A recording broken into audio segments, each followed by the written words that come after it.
Bom, pessoal, boa noite. Bem-vindos. Prazer estar aqui com vocês. Meu nome é Fernando Pessoa, sou professor de Geografia do Cefet RJ Campus Petrópolis e nessa atividade vou mediar a mesa com o título O Montanhismo em Petrópolis e a atuação do Centro Excursionista Petropolitano. Trata-se de uma atividade da Semana de Ensino, Pesquisa e Extensão do Cefet, uma atividade organizada pelo projeto de extensão Expedições do Cefet. Então, mais uma vez, obrigado pela presença de todos e muito obrigado por aceitarem o convite, Letícia, Julian e Marcelo. Bom, falar um pouquinho de cada um deles, até de acordo com a divulgação que foi feita, né? Depois passo a palavra para vocês comentarem aí nesse início. A Letícia Flies, ela se apresenta, né, como advogada de profissão e montanhista de coração e atual presidente do CEP, do Centro Excursionista Petropolitano. Letícia, fica à vontade aí para dar boa noite para a galera. Boa noite, pessoal. Boa noite, Marcelo, meu colega de CPM, né? Curso básico de montanhista. Júlia, meu amigo e colega do CEP. E Fernando, que a gente ainda não fez nenhuma trilha juntos, né? Por causa da pandemia, mas a gente já está aí no virtual, né? E acho que deu aula para minha mãe também. Todas as pessoas que estão assistindo a gente aqui. Meu nome é Letícia, o Fernando já falou, e eu sou apaixonada pelo montanhismo. E como eu quero que todas as pessoas, né, curtam e sintam a mesma coisa que eu sinto, né, ao acessar as montanhas e praticar o montanhismo, eu resolvi me filiar ao CEP, e aí participar do que eu chamo, né, de montanhismo organizado. Então, já começa a falar, o Júlio vai se apresentar? Vou fazer uma rodada de apresentação. Então, tá. Obrigado, Letícia. Então, agora, Julian Cronenberg, mais conhecido como Chassa, já nos encontramos algumas vezes por aí, mas também... E ele coloca aqui, montanhista desde 1989, escalador e guia formado pelo CEP desde 1993, além de ser uma pessoa importante em vários passos aí no âmbito do montanhismo em Petrópolis, no estado do Rio de Janeiro, enfim. Chassa, fica à vontade aí para se apresentar. Você já me apresentou, né? Então, eu sou farmacêutico de profissão, né? E atualmente, né, eu tenho ajudado aí, eu estou envolvido um pouco em leis, né? Fazendo PL, leis, até o Mona da Maria Cumprida, que também foi por PL. E tentando, né? O não a gente já tem, né? Então vamos tentar alguma coisa aí para dar respaldo para a gente juridicamente, né? Bacana. Obrigado. E professor Marcelo Porrete, professor de Educação Física do nosso campus Petrópolis, né? Um dos coordenadores também, junto comigo, Marcelo Salomão, João Thompson e vários aqui da equipe presente do projeto de extensão Expedições do Cefet. Fala aí, Porrete. Boa noite a todos aí. Um prazer estar aqui com vocês. Ao longo da apresentação, mais à frente, eu vou contar um pouquinho dessa jornada minha na aventura, no montanhismo, na educação física, como que eu cheguei aqui nessa mesa, digamos assim, para conversar com vocês um pouquinho sobre montanhismo. O Fernando já me apresentou aí. Estou voltando agora de uma licença aí que consegui concluir um curso de doutorado. Então, agora voltando com gás total, pandemia passando, a montanha está aguardando a gente. Isso aí, pô, beleza. Então vamos lá, vamos começar. Muita satisfação ter uma atividade aqui em parceria Cefet com o CEP. E a dinâmica mais ou menos é a seguinte, né? Nós vamos fazer uma rodada de apresentação, Letícia, Júlia e o Marcelo, mas ao longo da apresentação, quem quiser fazer algum comentário, alguma pergunta, fique à vontade, pode colocar aqui no chat para quem tem acesso, e quem não tem acesso aqui aos comentários, tem a função aqui de levantar a mão, e aí quando for possível a gente, né, dá a voz, dá a fala aí para fazer o comentário, tá?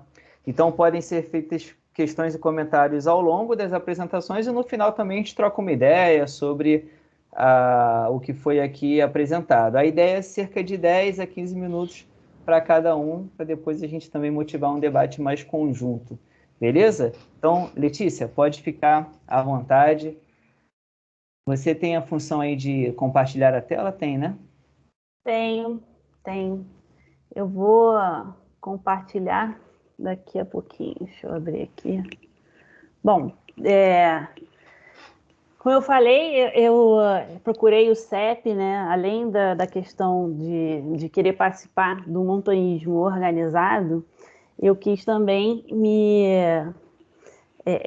aprimorar, né, nas técnicas e aprender as técnicas de montanhismo, né, do montanhismo, porque eu cresci numa família de campistas, né? Então meus pais acampavam, e aquele camping estruturado, né, que coloca tudo dentro do carro, vai para um camping clube ou vai para o camping mesmo selvagem. A gente acampava muito em Santa Catarina, porque eu sou gaúcha. Então a gente acampava ali nas férias inteiras, tipo, se mudava para barraca. Então ficava ali 1 mês, 2 meses, entre Chuí, né, lá embaixo, e Santa Catarina, acampando em várias praias. Isso, eu e meu irmão eram, assim, pequenos. Meu irmão era bebê e eu tinha uns 5 anos de idade, mais ou menos assim, e a gente ficava acampando, né? 1 mês, assim, passava as férias na barraca. Então, a gente sempre teve contato com a natureza, assim, a natureza selvagem até, né, vamos dizer assim, porque os campos Santa Catarina, na década de 70, não tinha estrutura nenhuma, né, nas praias, né, não era essa coisa que a gente vê. Eu acampava muito em Jurerê, não tinha nada. Bom, e aí, quando eu mudei para Petrópolis, antes eu morei em Santa Catarina também, andava com meu irmão por um monte de trilha, pelos riachos, então eu sempre tive esse gosto pela natureza, né? Provavelmente porque meus pais, né, vamos dizer assim, nos encaminharam, eu, meu irmão, minha irmã, nisso. E quando eu vim para Petrópolis, aí surgiram as montanhas. Então eu observava as montanhas, tinha curiosidade de saber o que tinha lá e tal, e fui até que eu consegui uma companhia de um pessoal, um amigo, e eu comecei a fazer as trilhas. E aí logo me convidaram para ir para a Patagônia, e depois eu conheci o Fábio e fomos para a Bolívia, né? Chegando lá na Bolívia, eu estava tentando fazer o Pequeno Alpamar e o cume. Comecei a gente subindo um glaciar, e aí em determinado momento o guia falou: tem que encordar vocês porque vai ter umas gretas e tal. Quando ele encordou, eu fiquei insegura, porque eu não tinha certeza absoluta que aquela técnica que o guia estava usando era a técnica adequada. Então, quando eu voltei dessa viagem, eu pensei: vou procurar o CEP, porque lá eles vão me orientar, eu vou ter cursos e tal, e eu fiz isso. E acabou que estava aberto o CBM, e eu fiz junto com o curso. O CBM é o curso básico de montanhismo. E eu fiz o curso e já fiquei no CEP, né? E aí, o que é o CEP, para quem não conhece? O CEP é o Centro Excursionista Petropolitano.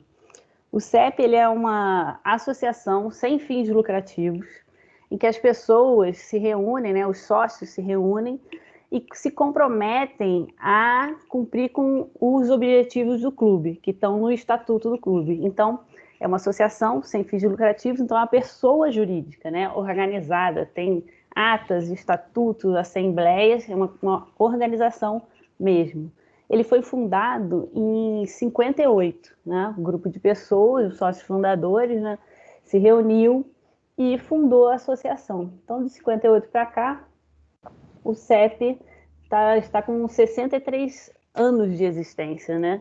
E o CEP tem uma sede própria, que foi adquirida em 66, e lá tem os encontros, né, as reuniões sociais. Mas o que é um clube de montanha? O que as pessoas fazem no clube de montanha, né? Diferentemente do que a gente tem um pensamento genérico aí, o clube de montanha, o pessoal só se reúne, sobe a montanha, desce, vai lá, escala, tá? E é isso. Como tem aí grupos no WhatsApp, grupos no Facebook, ou excursões guiadas, né? A pessoa, quero ir lá no Alcobaça, vou contratar um guia e vou lá. O clube de montanha, ele não é assim, ele não é uma atividade comercial, é uma atividade totalmente voluntária, né? Todos os guias são voluntários. E qual o objetivo do clube? É que o montanhista seja autônomo, o montanhista seja autossuficiente. Ele, né, se autoguia, ele tenha as técnicas adequadas para frequentar a montanha. E não só isso também. O clube de montanha, ele tem o objetivo de, além da prática do montanhismo da escalada, de desenvolver o montanhismo e de estimular a prática do montanhismo. Mas essa prática com a cultura de montanha, as tradições de montanha e a ética, né? A ética para praticar as atividades de montanhismo. Então, se preza muito com a ética e com as tradições no montanhismo, porque o montanhismo, eu falo tradição, porque aqui em Petrópolis o montanhismo está aí desde 1800, eu acho que 50, 1881, agora não me lembro a data, então não é de agora, né?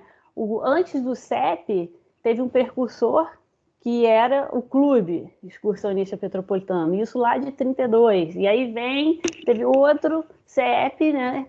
E culminou no CEP que a gente vê atualmente. Então, não é, né, uma atividade agora que surgiu na modinha, não. Não, tem tradição o montanhismo. Pois é, aqui no Rio de Janeiro tem um clube, o Centro Excursionista Brasileiro, que completou 100 anos em 2019. Quer dizer, está com 102 anos agora. Vai completar 102 anos em novembro. Então, existem as tradições e, por essas tradições, tem um comportamento ético no montanhismo. O que quer dizer isso? São comportamentos e atitudes que respeitam não só o meio ambiente, né, que é o principal, respeitam o meio ambiente, respeitam os moradores no entorno daquela trilha e respeitam os outros montanhistas que estão ali, né, trilhando, né, que estão ali fazendo a trilha e vários outros comportamentos éticos e regras, né, e tradições que tem, a gente pode ver no site da FEMERG, que é a federação, que eu vou falar mais à frente aí. Então, tudo isso está engajado no Clube de Montanha. Então, a gente não faz só trilhas e escaladas. Além de desenvolver o montanhismo, também promove a defesa e a preservação do meio ambiente.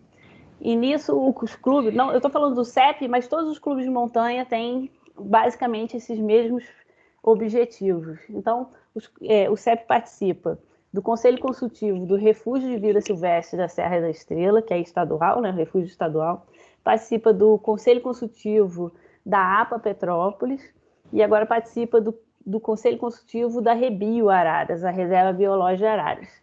E nisso, o CEP dá o suporte, né, com o conhecimento técnico que os montanhistas detêm, aos gestores das áreas, né, das unidades de conservação, e também faz parte desses conselhos para garantir o acesso às montanhas. Porque quem não está inserido nesse meio da montanhismo, principalmente organizado, não tem ideia de que, vez ou outra, o acesso à montanha é proibido. E aí os clubes e a FEMERG, a CBME, elas essas entidades atuam para conseguir que essa passagem, né, para a montanha tal, para a via de escalada tal, seja liberada, que todos tenham aquele acesso. Então, a federação e os clubes, eles atuam no sentido de proteger todos os montanhistas, né, federados, associados ou não, né, aqueles montanhistas independentes. Então, tudo é voltado para proteger aquela cultura de montanha e garantir o acesso às montanhas, que é uma coisa bem polêmica e tem vários problemas, assim, vários problemas. Então, vez ou outra, a gente tem que agir nesse sentido. Então, o clube, além dessas funções, a gente tem ainda uma questão que nos clubes, os sócios têm um suporte, né, têm orientação das melhores técnicas, os clubes promovem, né, o CEP promove o curso básico de escalada, o curso básico de caminhada, o curso básico de montanhismo, mas tudo, observem que não é uma coisa voltada para profissional, não é. É tudo questão voluntária e amadora, não é uma profissão, vamos dizer assim. O guia que está lá no clube, ele até pode se profissionalizar e se certificar pela AGPERD, que é a Associação dos Guias do Estado do Rio de Janeiro. Mas não quer dizer, pelo CEP e pelo clube, eles não têm a credencial para ser guias profissionais, guias comerciais, vamos dizer assim, né? O guia comercial é outro tipo e eu não vou tratar desse assunto aqui, né? Porque a gente tem muita coisa para falar sobre o guia profissional. Então, o CEP e os clubes de montanha, eles são essencialmente trabalhos voluntários. E um dos objetivos do CEP também é promover o voluntariado. Então, o que os clubes e o CEP faz? Participam de manejos de trilha, né? Ou organizam, por exemplo, atualmente o CEP tá fazendo parte do conselho, do Refúgio de Vida Silvestre Estadual da Serra da Estrela e tá como coordenador do corpo, oh meu Deus, da Câmara Temática de Uso e Visitação do Refúgio de Vida Silvestre. Então, a montanha mais conhecida do Refúgio de Vida Silvestre é o Cortiço. E tem a trilha que é mais frequentada, que é a trilha do Ouro, ali embaixo, né? Vai para no meio da serra ali, vai descendo. A trilha do Ouro é a mais frequentada, mas o Cortiço é a mais conhecido. Então, a gente está fazendo a manutenção ali do Cortiço, né? É o trabalho voluntário, a gente abre trilha, fecha trilha, coloca sinalização e várias outras atividades. Lá atrás, o CEP, com a organização do Tiaça, teve à frente de uma sinalização aí do boné, do Cortiço, inclusive, agora não me lembro se o Palmares e outras assim. Tinha um grupo lá junto à prefeitura que organizava a sinalização das trilhas, né? Mas não só com esses grupos, assim. Normalmente, quando abre a temporada e a gente marca uma excursão, o guia vai lá ver como é que tá a trilha, abre a trilha ou antes da excursão, na hora da excursão, ou tem guia que gosta de ir antes para ver como tá e depois marcar a excursão. Então, você vê que tem um movimento no clube, né? Um movimento. E, aliado a isso tudo, depois o Tiaça vai falar sobre as questões de cumprimento das leis ambientais. Então, os clubes, eles zelam pelo cumprimento das leis ambientais. Então, a gente não tem que estar sempre de acordo, né, com a legislação em vigor. Então, tem várias áreas que não podem ser acessadas, porque fazem parte da Rebio, ou é área intangível do parque, essas coisas assim. Então, os clubes zelam sobre essa questão. E também no CEP tem uma questão legal que é fomentar a fotografia, né? Porque quem começa a praticar montanhismo com certeza vai querer tirar uma foto da vista, não tem como você chegar lá, olhar, assim, até tem, né? Você guarda para você e fica lá curtindo o momento, mas normalmente o montanhista ele desenvolve um gosto pela fotografia, né? Tem uns que gostam de fotografar as aves, os pássaros, tem outros que gostam de fotografar a flora lá, a vegetação, e outros a paisagem, aquela coisa toda é vista. Então, assim, normalmente a fotografia está bem inserida ali na prática do montanhismo. Então, o CEP também desperta, já fez até concurso de fotografia, e exibição de filmes de montanha e tal, foi durante a ATM ou fora das ATMs, que a ATM é a abertura da temporada de montanhismo. Então, isso é a questão de um clube. Aí por que eu queria falar do montanhismo, né, do CEP, e falar do montanhismo organizado? Por causa dessas questões todas, né? O que a gente conhece como montanhismo organizado? Montanhismo organizado, deixa eu colocar aqui. Deixa eu compartilhar. Eu já tô. Como é que faz aqui?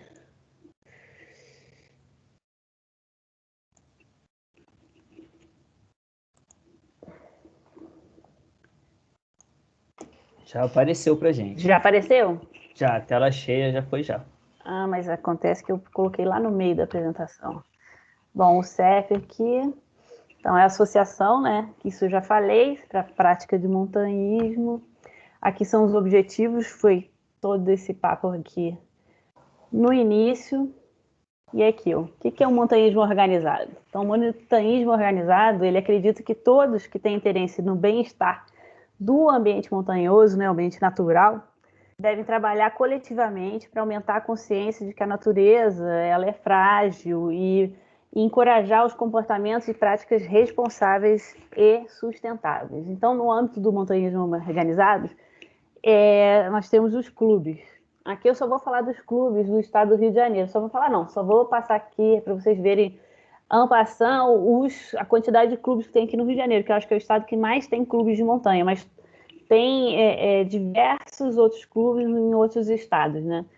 Então aqui a gente tem o Centro Excursionista Brasileiro, o Friburguense, o Centro Excursionista Rio de Janeiro, o Centro Excursionista Carioca, o CEP, né, que é o Petropolitano, o Clube Excursionista Light, o Centro Excursionista Guanabara, o Grupo Excursionista Jean, que é de Itatiaia, Agulhas Negras, o Centro Excursionista Teresopolitano, o Clube Niteroense de Montanhismo e a Associação dos Instrutores e Guias Profissionais de Escalada do Estado do Rio de Janeiro, que é a ARGUIPERJ, que é quem certifica os guias e instrutores, né, os profissionais de escalada, a ARGUIPERJ. Vou voltar aqui no... Então, o CEP e esses clubes todos que eu mostrei, que são associados à FEMERJ, que é a Federação dos Esportes de Montanha do Estado do Rio de Janeiro, né? Federação Estadual de Esportes de Montanhismo e Escalada, né? Cadê a FEMERJ? Ah, tô vendo aqui, FEMERJ. E a FEMERJ, por sua vez, ela é filiada à Confederação Brasileira de Montanhismo e Escalada. E temos aqui a UIA, que é a União Internacional de Alpinistas, que é a federação, vamos dizer, internacional, que é a União Internacional das Associações de Alpinistas, né? Que é internacional, como se fosse a federação aqui, a FEMERJ, mas internacionalmente. Então, a gente é ligado, os clubes de montanha que eu nomeei agora há pouco, eles estão ligados nessa cadeia de organizações, né? Organizações. E todas elas têm esse objetivo de difundir o montanhismo, as boas práticas e também as boas práticas com comportamento ético, né? Comportamento ético. Então você vê que é por isso que a gente chama de montanhismo organizado. Ela tem, né, uma sequência e todas essas associações, confederações, elas lutam para garantir o acesso às montanhas, principalmente, e além de difundir o montanhismo, né? Vamos passar aqui. Aqui eu vou mostrar para vocês o CEP. Não sei se está dando para ver daí, Fernando, a foto. Sim, sim. Tá dando? Então, a sede do CEP, que está desde 66, ali na rua Irmãos D'Angelo. E lá na sede a gente tem palestras e se reúne, né? Com a pandemia ficou fechado bastante tempo, agora que a gente está retomando as reuniões. Então, na sexta-feira, das 19 às 21 horas, a gente se reúne lá para conversar ou palestras, assistir filmes e organizar a excursão do final de semana, né?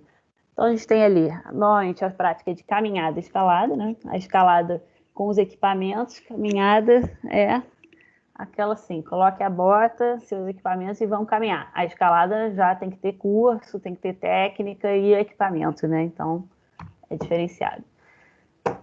E aí, o que eu falei, os clubes de montanha, eles promovem cursos. A gente tem, assim, curso de primeiro socorro de áreas remortas, tem curso para lidar com acidentes com animais peçonhentos, né? Que é uma coisa que pode acontecer, né, de ter contato com animais peçonhentos quando a gente está no ambiente natural.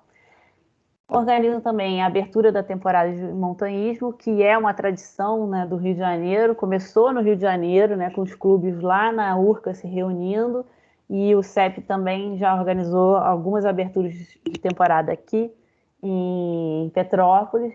E agora isso está sendo difundido para o Brasil todo, né? O Parnaso faz a abertura de temporada de montanhismo e isso ocorre lá para meados de abril e maio, né? Quando o tempo começa a ficar mais firme, né?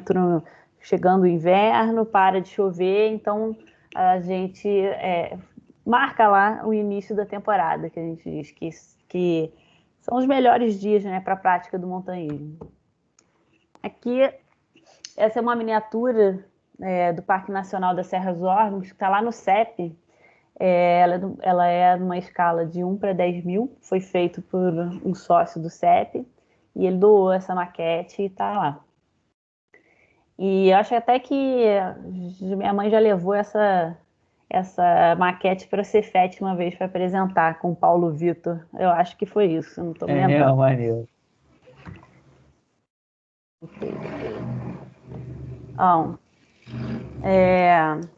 a gente tem o curso básico de escalada,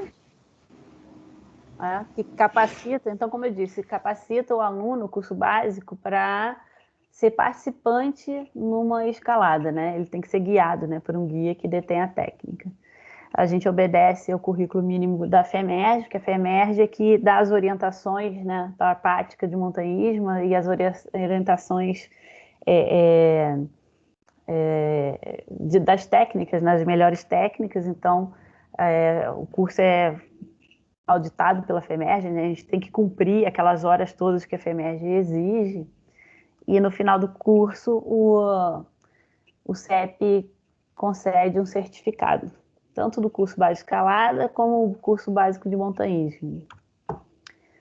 Aqui eu falava sinalização de trilhas, aqui foi quando a gente sinalizou a trilha do Boné. Essa placa durou muito tempo lá, agora eu acho que não está mais lá. Mas você vê, foi uma atividade realizada ali com a Secretaria de Meio Ambiente, ICMBio, a APA e o CEP. No CEP, eu não sei se todos conhecem o projeto Montanha para Todos, que ele tem uma cadeira que está até aqui, que chama Cadeira Juliette, esse Montanha para Todos. Depois, quem quiser pesquisar, é bem legal esse projeto. E o CEP é tutor de uma das cadeiras Juliette. Então, a gente pode levar quem tem algum problema de mobilidade para acessar trilhas. Aí, nesse dia, nós levamos o Pedro, que é cadeirante, para um pôr do sol lá numa trilha na estrada de Teresópolis. Então, foi bem bacana o evento. E depois a gente levou no Dia das Crianças um menino também, que tem um problema de mobilidade, lá no Castelinho. Foi bem legal, meu castelo.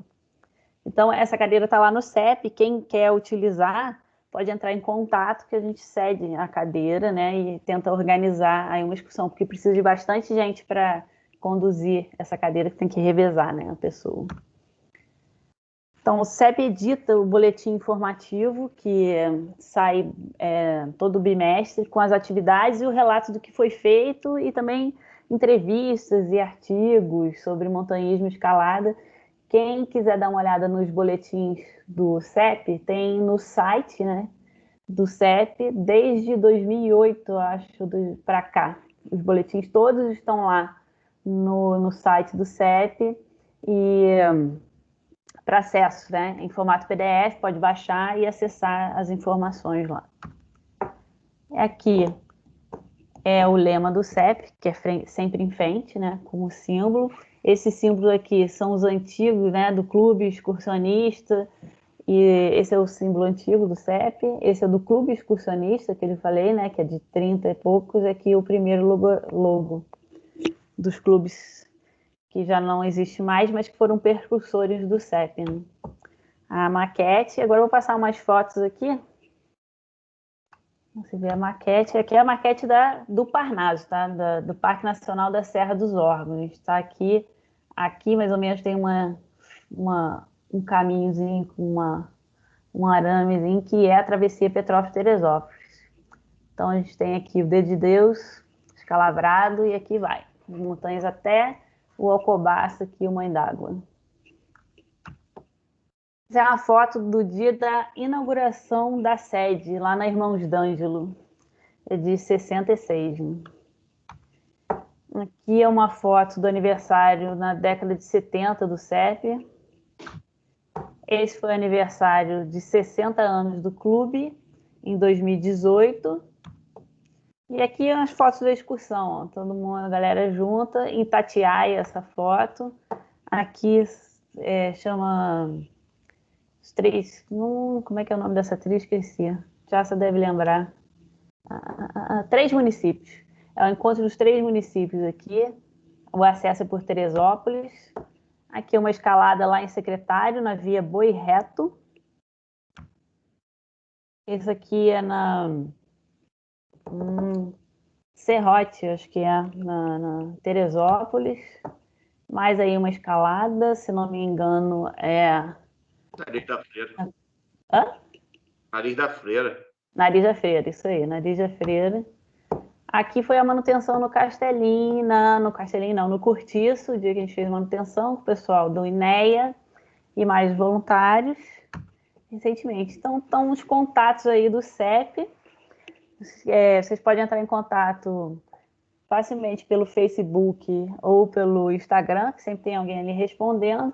E tem o site e o e-mail, que a gente está à disposição aí para responder dúvidas e também para auxiliar em alguma coisa, informar sobre alguma trilha, qualquer dúvida, a gente está à disposição. Então, acho que deixa eu parar de compartilhar, acho que já deu tempo o pessoal copiar, mas depois é fácil achar. Como é que eu faço para parar de compartilhar? Parou. Foi? Foi. Parou. Deixa eu ver aqui se eu esqueci de alguma coisa. Falei da CEMEG, é isso, gente. Então, um montanhismo organizado, ele é são organizações formais, né? Formais, tem CNPJ, responde perante as autoridades, né? Mas estão aqui para, principalmente, garantir o acesso aos montanhistas, né, às montanhas, com a ética e mantendo as tradições. Sem contar também a amizade, né? Porque a amizade acho que é uma das coisas melhores que tem nos clubes de montanha. Você faz amizade ali, passa de geração em geração, né? A companhia e a amizade lá, e o companheirismo dos montanhistas. É isso, pessoal. Show. Muito obrigado pela apresentação, Letícia, parabéns. Por enquanto, a galera aqui comentou aqui no chat, mas não necessariamente uma pergunta específica. Então, vou passar a palavra para o Júlia.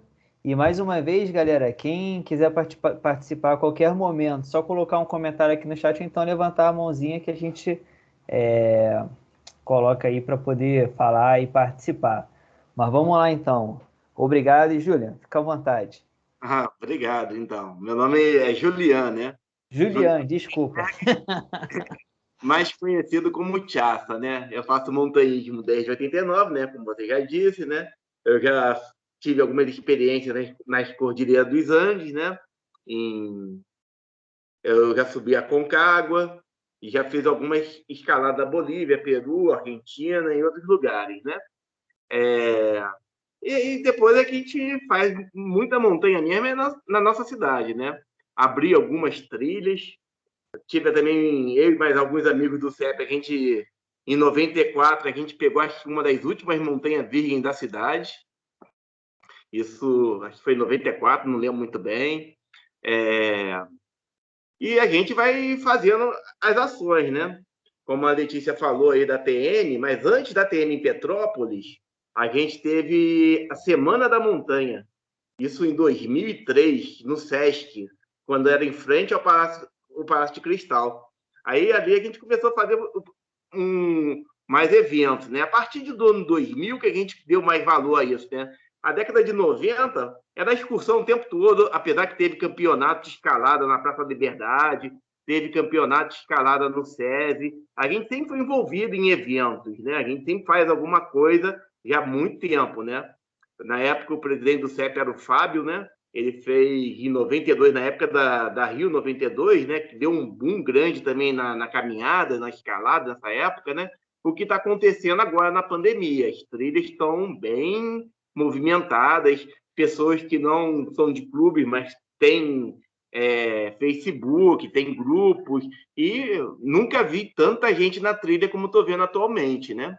A trilha vai ser difícil fechar. Antigamente, a gente batia facão quase sempre, né? 4 meses depois, a gente tinha que abrir a trilha de novo. Hoje em dia, eu acredito que não deve fechar tão cedo, né? Porque com a quantidade de gente que está passando nas trilhas, mas as pessoas também têm que lembrar que precisa de manejo, né? Tem que abrir de vez em quando. Quanto mais voluntário, melhor, né? A gente tem que criar força, não só o clube pode organizar, mas a gente tem que criar força em frente ao poder público, em frente às outras coisas, né? Porque é que a Letícia estava falando, negócio de acesso, né? Isso é o nosso maior problema hoje. Eu vejo isso aí, porque a montanha, né, é a nossa quadra de esporte. Então a gente tem que estar sempre ligado com isso, porque quando comecei a fazer montanha em 89, o que já se perdeu de trilha, o que mudou, não está no gibi, né? São bastante coisas, né? A gente teve problema na Maria Comprida, mas depois resolveu. A gente teve problema em outros lugares. O bom de Petrópolis, né? Que Petrópolis tem muita unidade de conservação. Então, aí fica uma questão de plano de manejo, fica uma questão de gestão do gestor, né? O responsável pela UC. Então, muitas das vezes a gente está na cadeira, né? Como o CEP está representando algumas cadeiras, como já representou antes também, a gente frequenta cadeiras desde 2000 ou antes, não lembro muito bem quando a gente começou a frequentar cadeiras. A gente começou com o Contour, depois fomos para a Petrópolis, ficou muitos anos lá no Comparnaso. A gente teve várias atuações, né?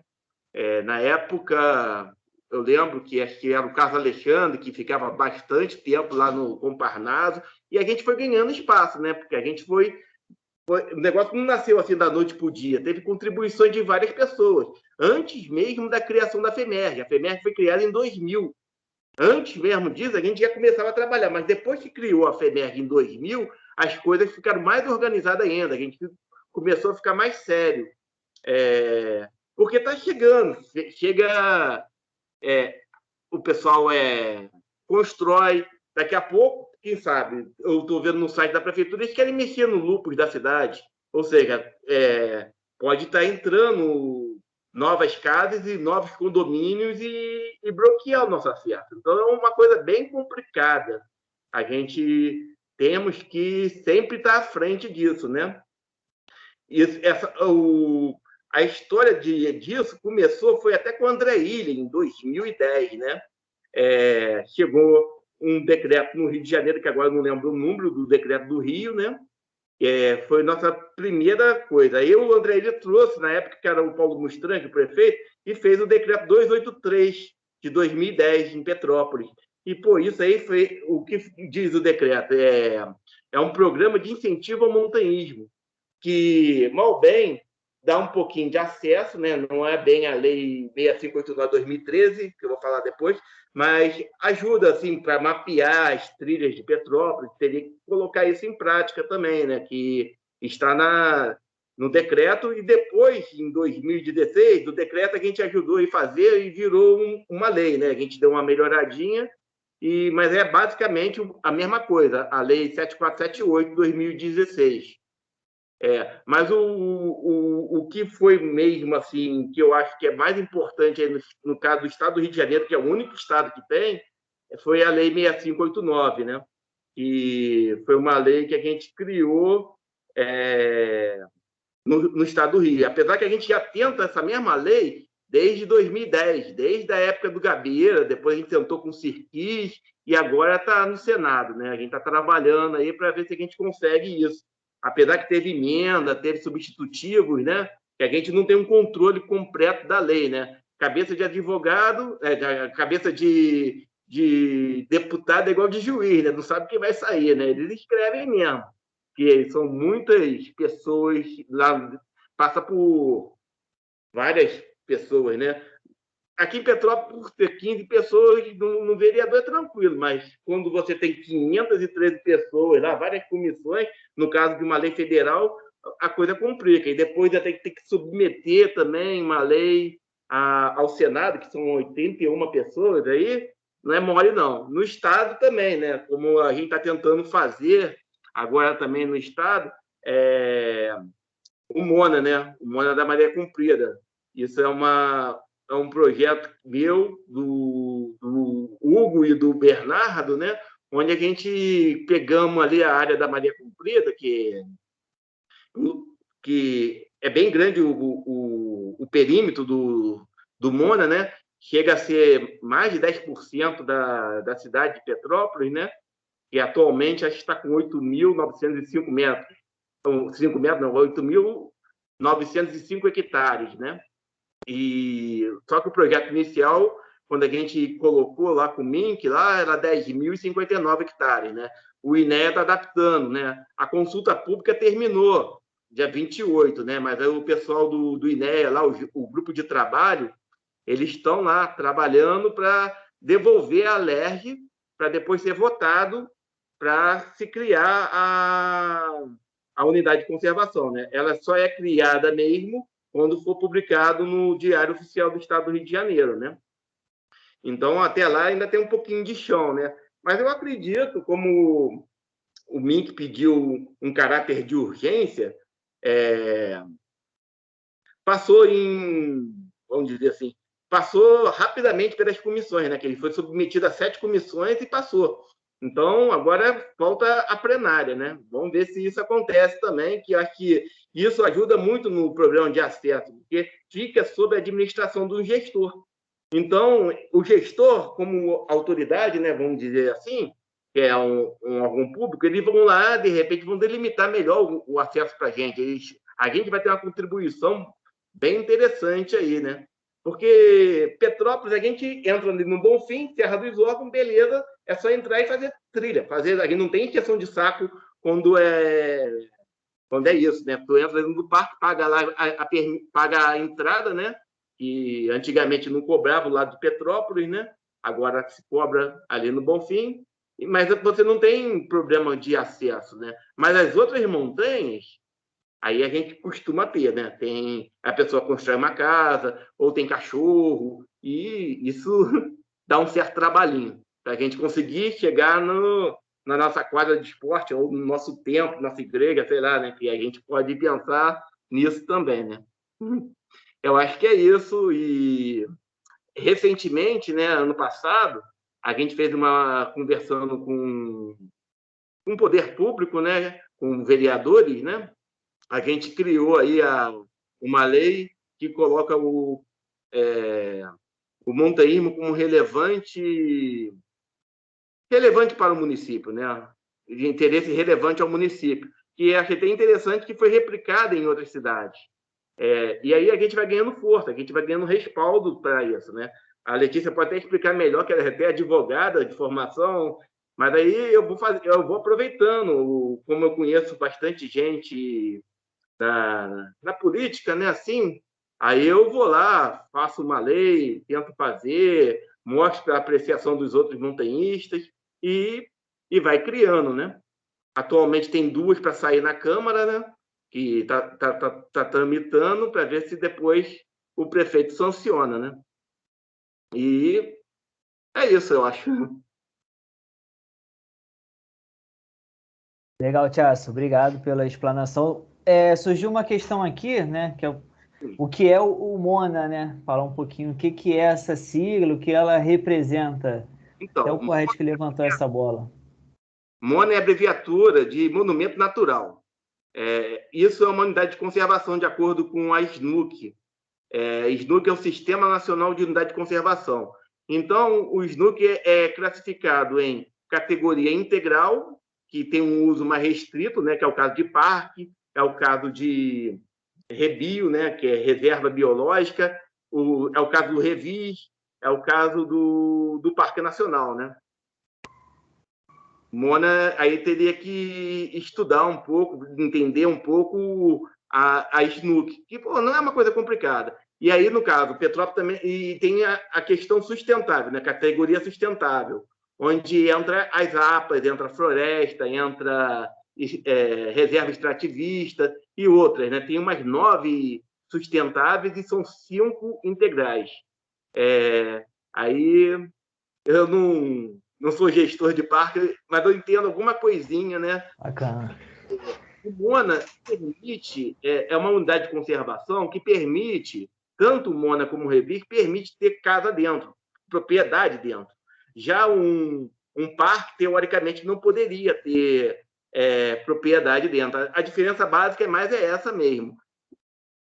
Bacana, essa questão é interessante, né? Na criação de uma nova unidade de conservação, refletir sobre qual a categoria mais adequada, né? E essa distinção, por exemplo, entre o Monumento Natural Parque Nacional colocado é importante, né? Por exemplo, pode-se domínio público ou se permite propriedade privada, como é o caso, desde que não tenha um descompasso, né, com os objetivos da unidade de conservação. Importante questão levantada. E outra, antes de passar para falar do Porrete, era até uma das questões aqui minha já, o Bruno César dos Santos, Bruno também é um dos colaboradores do projeto Las Expedições, geógrafo e professor no município. Ele levanta a seguinte questão, eu queria já uns comentários.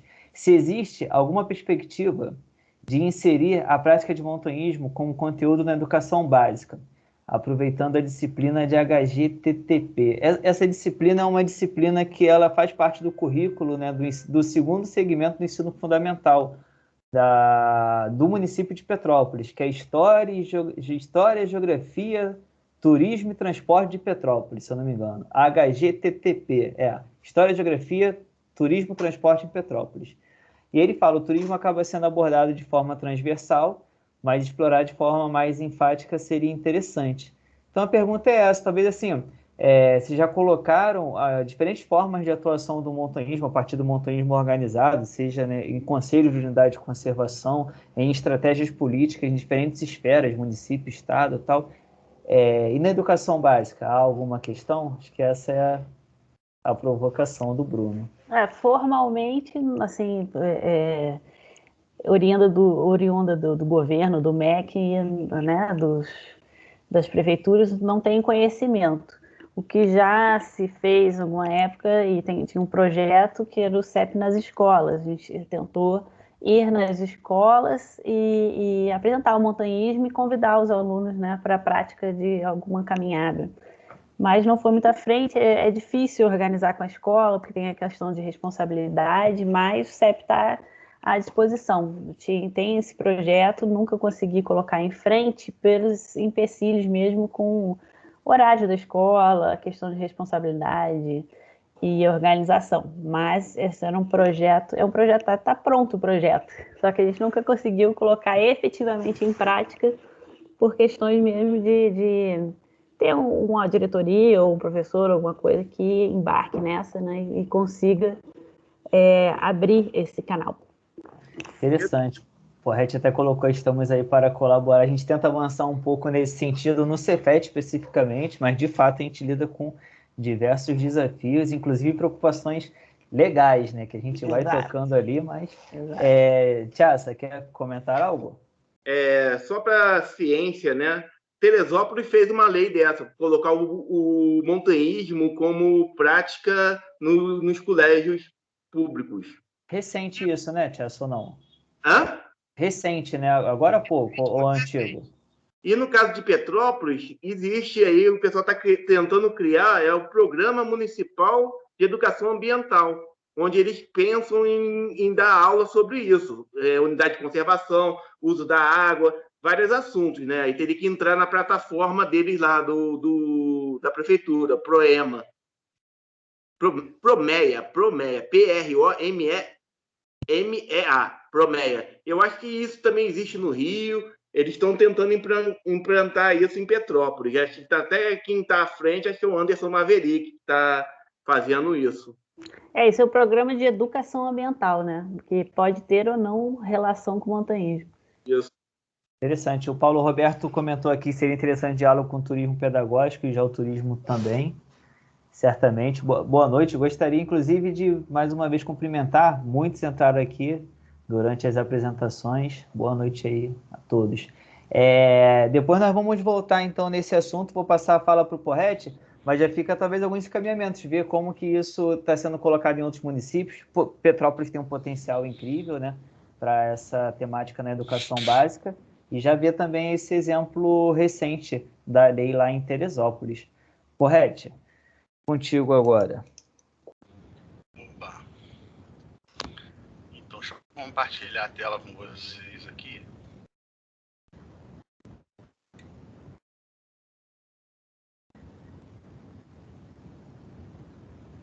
Apareceu aí? Sim.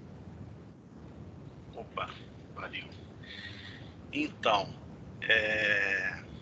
como o Fernando comentou aí, vocês já trouxeram brilhantemente várias coisas aí, e aí eu vou trazer um pouquinho o tema da nossa semana, né? Afinal de contas, essa semana lá no Cefet a gente está tendo a Semana de Ensino, Pesquisa e Extensão, né? Que é uma atividade que ocorre, para quem não conhece e está ouvindo a gente pela primeira vez, é como se fosse uma feira de ciências que tinha na sua escola antigamente, digamos assim. Então a gente está desenvolvendo essa semana, e o tema dessa semana é a transversalidade, ciência, tecnologia e inovações para o planeta. Então, dentro dessa temática, a gente chamou o CEP entendendo que o montanhismo é um tema que ele pode ser transversal, ele pode passar por vários caminhos. Como o próprio Bruno trouxe aqui, a questão de se trabalhar a questão do montanhismo na educação básica. Então, eu trago algumas palavrinhas aqui que pode também ser contexto transversal dentro da própria prática do montanhismo. E aí, quando a gente vai falar em montanhismo, a gente vai vai falar de meio ambiente, vai falar de saúde, entra a questão da aventura, contemplação, como a Letícia colocou, aquela pessoa que vai àquele espaço, a questão do lazer, né? Muitas pessoas vão para realmente praticar lazer ou recreação, né? Entra uma questão de educação ambiental também, de quem está frequentando esse espaço, embora muitas das vezes a gente veja que isso não ocorra, mas é uma forma de se desenvolver uma educação ambiental. Tem a questão de um patrimônio imaterial, foi ontem, né, Tiaça, que apareceu isso aí. Foi segunda? Então, agora... Foi segunda? Isso. Então, agora o montanhismo em Petrópolis é um patrimônio imaterial pertencente à cidade. Não, tem que decretar. O prefeito, a gente passou pela comissão o Conselho Municipal de Cultura, né, que tem que submeter, e a gente passou, e agora falta... o ofício vai para o prefeito, vai para o secretário para decretar isso. Então é mais uma pegada que vai lembrar o montanhismo também. Quando se falar em patrimônio imaterial da cidade, por exemplo, vai se lembrar do montanhismo. Entra a questão do risco, do direito ao risco de quem está realizando essas atividades na montanha. Entra a questão do esporte, como o Tiaça já colocou aí. Ou seja, a gente pode interpretar o montanhismo, eu trouxe aqui algumas palavrinhas, mas de repente vão ter várias outras que a gente pode estar trabalhando a questão do montanhismo, né?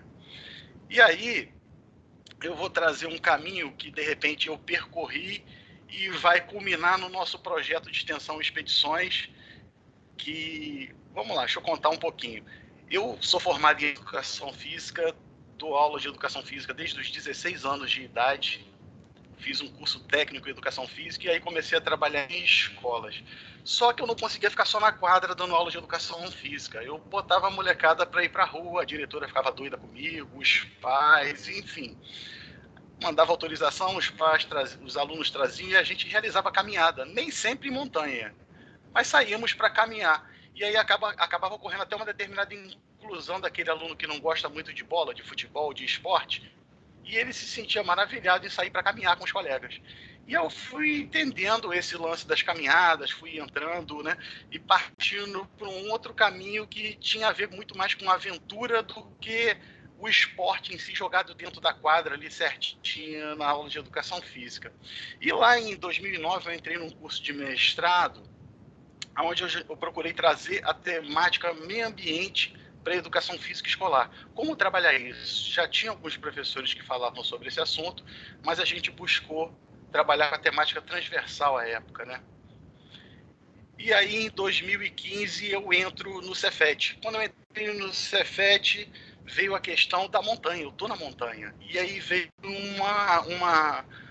buscar um histórico meu, né? Quando eu busquei esse histórico, eu vi que tinha alguma coisa ali que fazia ir para a montanha. E aí eu vi que tinha até alguma coisa familiar. Meu pai era petropolitano, eu subia a serra praticamente, eu moro em Duque de Caxias, então eu subia a serra praticamente todo final de semana para visitar parentes, enfim. E tinha essa questão da montanha aí na veia, digamos assim. E aí, conversando com a professora Patrícia na época, ela era membro do CEP e falou, poxa, você podia fazer o curso básico de montanhismo lá do CEP. E aí foi onde eu conheci a Letícia, conheci o Julian, né, nesse curso básico de montanhismo lá do CEP. E também fui fazer o curso porque a intenção era trabalhar essas questões dentro do Cefet. E aí, quando eu entrei no Cefet, Fernando, que está aqui com a gente, Marcelo Salomão, João Thompson, eram alguns professores que trabalhavam no mesmo dia e gostavam dessa temática. E aí foi fluindo várias atividades que culminaram no projeto de extensão Expedições aí, né? Muito mais seguro, digamos assim. Um porto seguro é o professor Fernando da área de Geografia, porque, como eu comentei, era mais uma curiosidade. E aí acabou que, em 2018, a prática do montanhismo entrou nas aulas de educação física de forma curricular, através de conteúdo. Então, a gente chama de práticas corporais de aventura, que é um novo conteúdo da educação física, onde se desenvolve as atividades em ambiente urbano e ambiente natural. Então, varia lá desde a prática do skate até a prática do montanhismo, por exemplo, que seria no ambiente natural. E também trabalhando as questões de interpretação ambiental em trilhas. Tem aqui umas fotos, ó. Vê se a Letícia e o Tiaça se encontram aí. A gente se arrumando para poder subir o escalavrado, lá no curso básico de montanhismo, né? Todo mundo colocando a carteirinha ali, se equipando, etc., porque a gente já tem uns trechos ali de escalada, né? Escalaminhada. E aqui uma foto no cume do escalavrado, que foi como se fosse a cereja do bolo, né? A última atividade fechando o curso básico de montanhismo, digamos assim. E aí foi bem interessante. Para quem não conhece, aqui atrás está o Deus de Nossa Senhora, depois Dedo de Deus aqui à frente. Então é um ponto bem alto da Serra dos Órgãos, digamos assim. E aí, junto com tudo isso lá do CEP, que me deixou vislumbrado mais ainda com a questão do montanhismo, no ano seguinte, Petrópolis, não. A imagem de Petrópolis, né? O portal de Hércules aparece. Mas o Brasil é eleito o melhor destino do mundo para aventura, ou seja, alavancando mais ainda essa prática de aventura. E com isso veio as redes sociais. E aí a forma de se trabalhar o projeto em si também caiu dentro das redes sociais. E aí com o Facebook, Instagram, agora canal no YouTube, cada vez mais o projeto vai sendo conhecido, cada vez mais a gente está buscando trabalhar a questão do montanhismo no ambiente educacional, né? E os professores, aqui eu trago o nome, né? João Thompson, Fernando, eu, Salomão, surgimos lá em 2015, 2016 com essa pegada. E aí surgiu então o projeto de extensão e expedições. Atualmente a gente tem os professores Bruno e Luísa como colaboradores externos, né? O Bruno é professor da Prefeitura de Petrópolis, a Luísa é da Prefeitura de Magé e da UFRJ, da UERJ, não é isso, Fernando? Faz o curso de mestrado lá. E nós tivemos um histórico já de alunos trabalhando nesse projeto. Aqui eu trouxe só os bolsistas, porque seria até... Eu iria esquecer de tantos alunos que já passaram como alunos voluntários do projeto. Então esse projeto, no fundo, ele veio de uma vontade nossa, mas a gente encontrou um apoio muito grande com os alunos, eles querendo realizar as atividades. E aí o projeto acabou crescendo, né? Então nós tivemos lá em 2015 a Viviane, depois a Luana, o Lucas, Nicole atualmente, Felipe, Thiago, Breno, Ana Alice, Ana Carolina e Dayana, que são bolsistas do projeto. Então, literalmente, eles trabalham com a gente no projeto. E aí tem a questão que a gente procura desenvolver dentro do projeto de expedições, que são as atividades pedagógicas e interdisciplinares. Então a gente tem aqui na imagem aqui direita superior o professor Fernando aqui literalmente dando aula de geografia no ambiente natural, ou seja, todo mundo no castelinho sentado tendo aula, aquilo que eles veem no livro, vamos lá na prática, vamos ver como é isso. E às vezes se torna muito mais prazeroso, né? Enfim, aqui embaixo tem uma foto também do castelinho, só que noturno, aí a gente já transformou para uma outra atividade. E aqui, com o apoio lá do Campo de Aventuras do Açu, nós fizemos uma atividade de aventura lá com eles. E no âmbito de ensino, pesquisa e extensão, o que o projeto vem trabalhando, então? Vem trabalhando a questão de utilização das trilhas, de conservação no município de Petrópolis, entendendo ali, por trabalhar também a geodiversidade geonímia nos cumes e bacias hidrográficas. Já realizamos ali todo o caminho do mar com os alunos, entendendo ser essa uma trilha de longo curso, e pertence, né, ao Parque Nacional da Serra dos Órgãos. Isso é um debate que a gente cria com os alunos também. E também, ultimamente, a gente tem estudado a utilização, né, o aspecto da visitação desses atrativos durante a pandemia. Esse aumento de visitação, como que funcionou isso. Então, a gente, no remoto, a gente tem trabalhado mais esse último tópico aqui, digamos assim. Isso tudo a gente associa lá geodiversidade, biodiversidade, com a questão da integração e a multidisciplinaridade que a gente desenvolve no projeto, que aí envolve ecologia, geografia, saúde, educação física e outras áreas que, porventura, a gente venha desenvolver no projeto. E temos o objetivo de levar esse projeto para as escolas. Daqui a pouco a gente vai falar sobre isso. Letícia comentou, então vai de encontro aí a uma ideia nova também. Aqui é um exemplo de algumas trilhas que a gente realizou dentro de Petrópolis com os alunos, né? Tem a Pedra do Quitandinha, Caminho do Ouro, Castelinho, o Cobiçado Ventania, ou seja, a própria travessia a gente já realizou com os alunos também. E a localização do Cefet, ou seja, um facilitador para a gente ter acesso a esses espaços. A gente entende que tem outras escolas dentro do município também que possam ter essa possibilidade, mas às vezes não faz por conta do próprio problema que a Letícia comentou ali. Problemas técnicos, digamos assim, que dentro do Cefet a gente usa como forma pedagógica de se desenvolver. Eu trago até isso aqui, que é o desafio do planejamento das expedições. Qual trilha realizar, qual turma a gente vai levar, essa turma tem característica para poder fazer essa atividade, a gente não vai levar os 100 alunos do Cefet para a montanha ao mesmo tempo, não dá. Então a gente especifica lá qual turma vai para qual atividade, dentro da característica daquela trilha, da condição física daquele grupo ali, daqueles alunos, o que dá para a gente fazer, né? E as diferentes vertentes que a gente pode desenvolver com esse projeto. E é um desafio realizar essas expedições com os alunos. Não vou entrar nesse mérito aqui hoje, mas cada vez mais tem alunos querendo participar. E aí a gente fica ali, não, essa atividade é só para essa turma. Então, a gente precisa limitar às vezes. Aqui trouxe um vídeo curtinho, só para vocês entenderem um pouco dessas atividades que a gente vem realizando no projeto.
Assim, é muito prazeroso realizar essas atividades. Esse vídeo, por exemplo, foi produzido por uma aluna nossa, a Luana.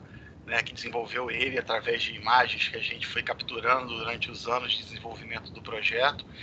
E é muito gratificante a gente ver o retorno, né? Esses próprios alunos adentrando, às vezes, universidades para fazer graduação, atuando agora pós-graduação, porque se sentiu acolhido pelo projeto, digamos assim, e é muito gratificante para a gente. E aí, como nós somos uma instituição de ensino lá, pesquisa, nós também divulgamos aí, trabalhamos com o projeto em algumas frentes, que vem a questão de publicação, né, participação em eventos. Então tem o CIGAB, que a gente participa desde 2017, todo ano a gente apresenta trabalho, o Congresso Brasileiro de Extensão Universitária, o Fórum de Turismo em Foz do Iguaçu, o Congresso Brasileiro de Atividades de Aventura, onde esse ano até fui convidado para fazer uma palestra lá, publicação de artigos em revista e, mais recentemente agora, a publicação de um capítulo de livro cujo tema foi Recreação e Lazer em Petrópolis, uma aventura nas trilhas da região serrana do Rio de Janeiro. Ou seja, o projeto rendendo frutos aí, né, em cima do montanhismo. E, recentemente, agora recebemos uma premiação no primeiro Congresso Ibero-Americano de Tecnologias e Mídias na Educação Física, com um trabalho semi-premiado para publicação em uma revista científica. Aqui, literalmente, quando eu falei das escolas, é um mapa também que uma aluna nossa confeccionou, que ele estabelece uma relação de proximidade desses livrinhos amarelos, laranjas aqui, com as trilhas de Petrópolis, ou seja, a possibilidade de utilização dessas trilhas pelas escolas. Então é uma coisa que a gente pretende levar à frente, né? Por conta da pandemia ficou um pouco estacionado, mas a gente está trabalhando de forma remota. Participações e desenvolvimento de parcerias. Isso aí eu trouxe esse tema porque o projeto de expedições surgiu lá em 2015, como eu comentei, o CEP teve uma pontinha de ajuda aí também, né? Atualmente a gente está no Comparnaso, no Conselho do Parque Nacional da Serra dos Órgãos, e a sede se expandindo agora para Petrópolis, a gente tem uma pegada grande lá com eles, então a ideia é envolver o projeto mais ainda no Parque Nacional da Serra dos Órgãos. Também estamos no Revis, como comentou a Letícia, tá?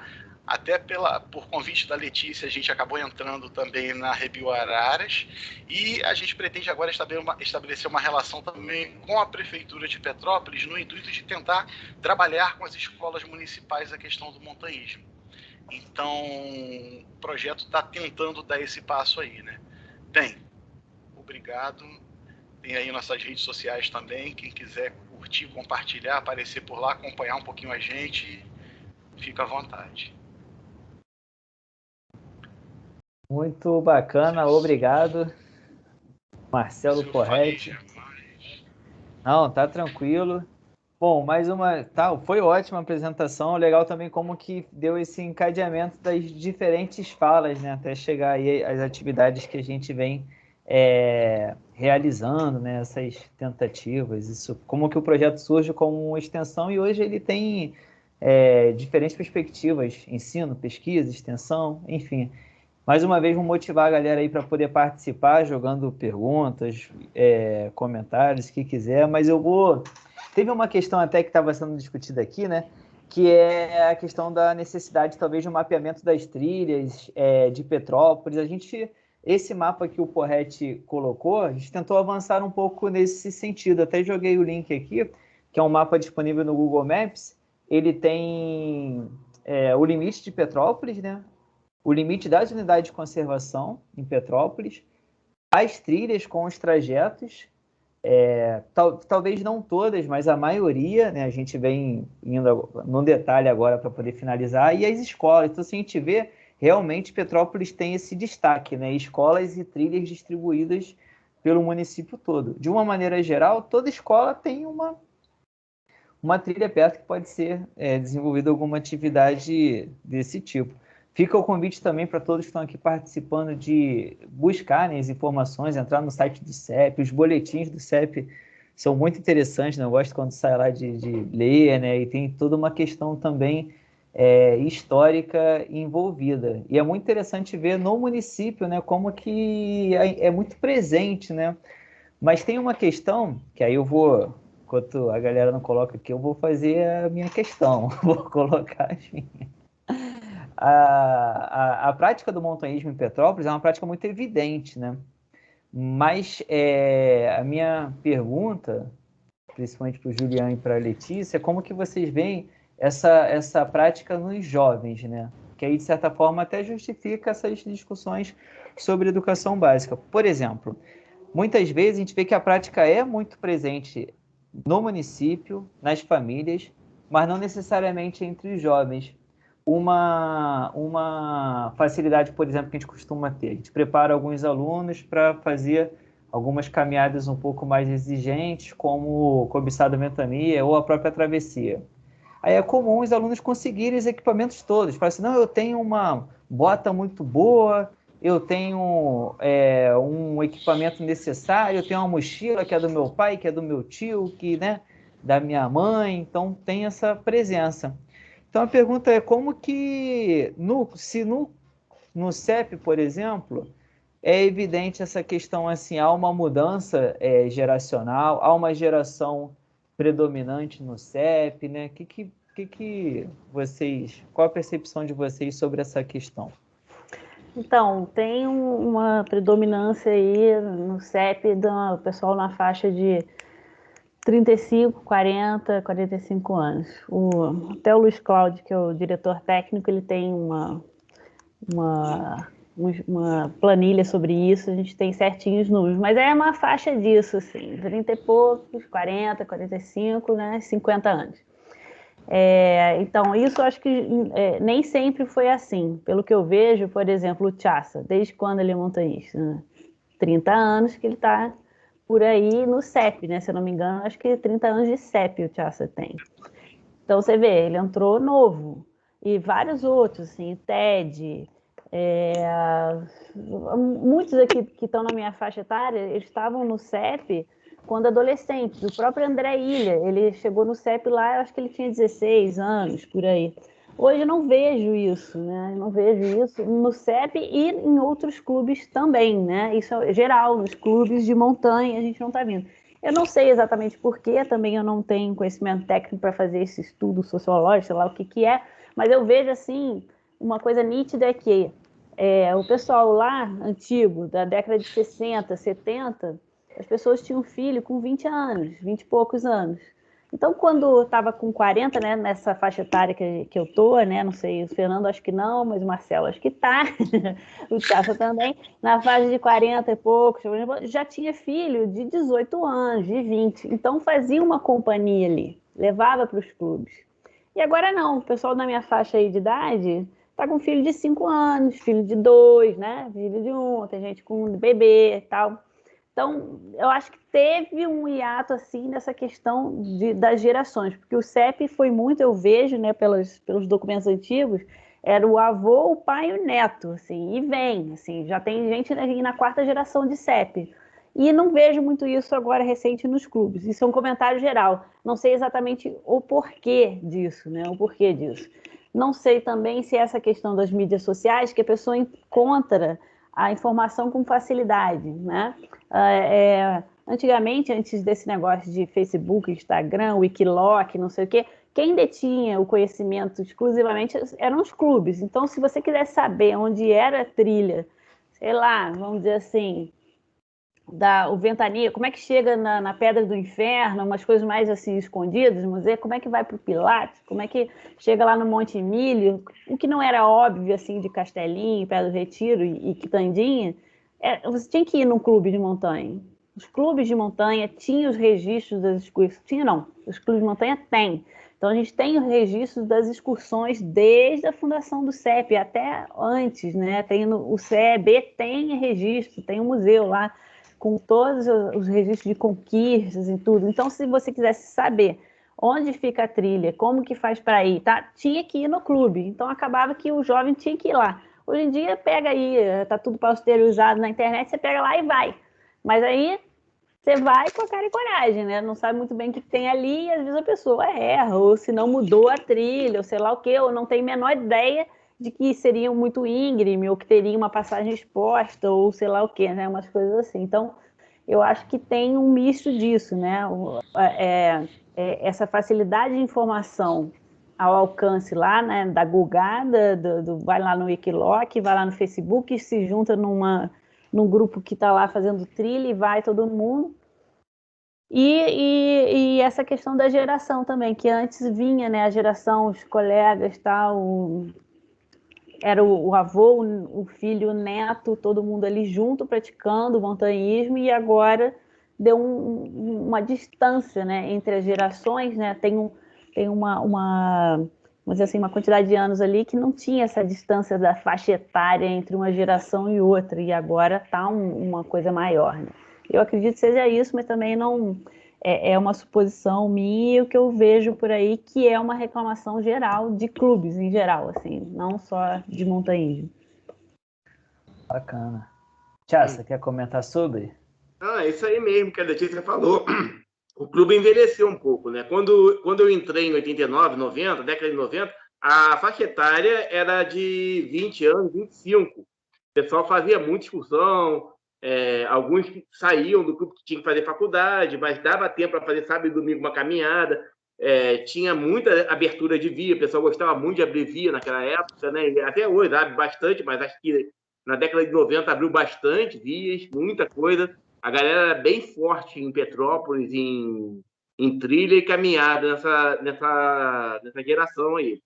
E as pessoas que começaram gostou do clube, né? No meu ponto de vista, eu até complemento a Letícia, eu acho que tem muito a ver com o clube mesmo. Clube de futebol, essas coisas estão se acabando. Antigamente tinha Magnote, tinha Palmeiras, e esses clubes não têm mais o mesmo papel que era de gerações atrás. Eu acho que o conceito clube que foi se perdendo um pouco, né? Não é mais tão forte como era antigamente. Hoje em dia, as pessoas se socializavam em clube. Hoje, a pessoa se socializa em redes sociais. Interessante. Boas reflexões, né? Eu imagino. Porrete, tinha acabado, Tiaça? Não, desculpa, te interrompi. Te interrompi, Tiaça? Não, tá tranquilo? Então, Porrete, sobre isso, talvez a inserção do jovem no montanhismo, você comentar um pouco, mas aí para você tem o seguinte: nós temos todos esses desafios para trabalhar, por exemplo, um tipo de atividade como esse, num ambiente escolar, da educação básica. Porém, temos as potencialidades do município de Petrópolis. E você comentou que entrou parece que no currículo, né? Práticas de aventura na escola hoje faz parte do currículo. Mas você poderia comentar um pouco sobre isso? Assim, práticas de aventura fazem parte do currículo, mas como assim? É de fato? Ou entrou para ficar falando sobre, né? Vai colar? Ou é só para constar? Então, vou comentar só um pouquinho antes. Vou comentar só um pouquinho antes sobre o que o Tiaça comentou. Ele falou ali dos clubes de futebol, etc. É bem essa cara mesmo. Eu vejo hoje grande parcela do público jovem, desculpa eu falar assim, mas como preguiçoso. Eu não vou suar. Literalmente, a molecada jovem que tá aí depois me bate, tá? Quando tiver aula. Aí, mas assim, galera, é isso, hein?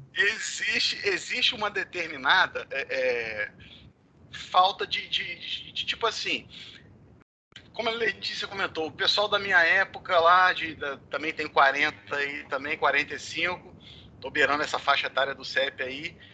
O pessoal ia, todo final de semana tava saindo, acordou, ia jogar bola, tomava banho, ia pra escola, voltava, ia jogar bola, dormia, acordava, jogava bola, ou subia a montanha, ou seja, tava sempre fazendo uma atividade física.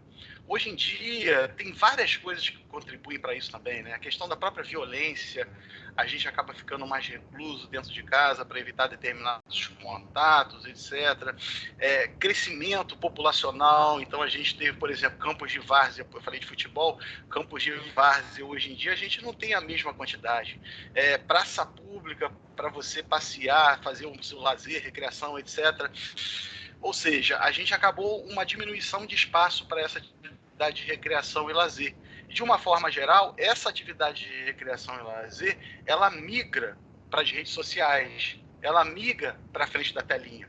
A pandemia ficou nítido isso, como que as plataformas de stream cresceram e se aproveitaram dessa situação. Então a gente tem uma questão midiática por trás que envolveu também prender o jovem ou adolescente em frente à tela. Não sair para realizar atividade física. Eu falei que tem a preguiça lá no começo, mas a gente tem essa questão midiática por trás que às vezes não passa muito. A gente olhando assim, batendo um papo e tal, você não percebe tanto. Mas a mídia está ali por trás te prendendo. Você tem que assinar Globoplay, ver isso, isso e isso, para você ter acesso e você conseguir comentar com seu colega tal série. Ou seja, modificou um pouco essa relação que era lá no clube, como o Tiaça comentou, que você ia conversar, ia falar e tal, ia se expor, e você ia ter um convívio, contato com os colegas. E hoje em dia, pelo celular, esse contato está lá, fácil, digamos assim.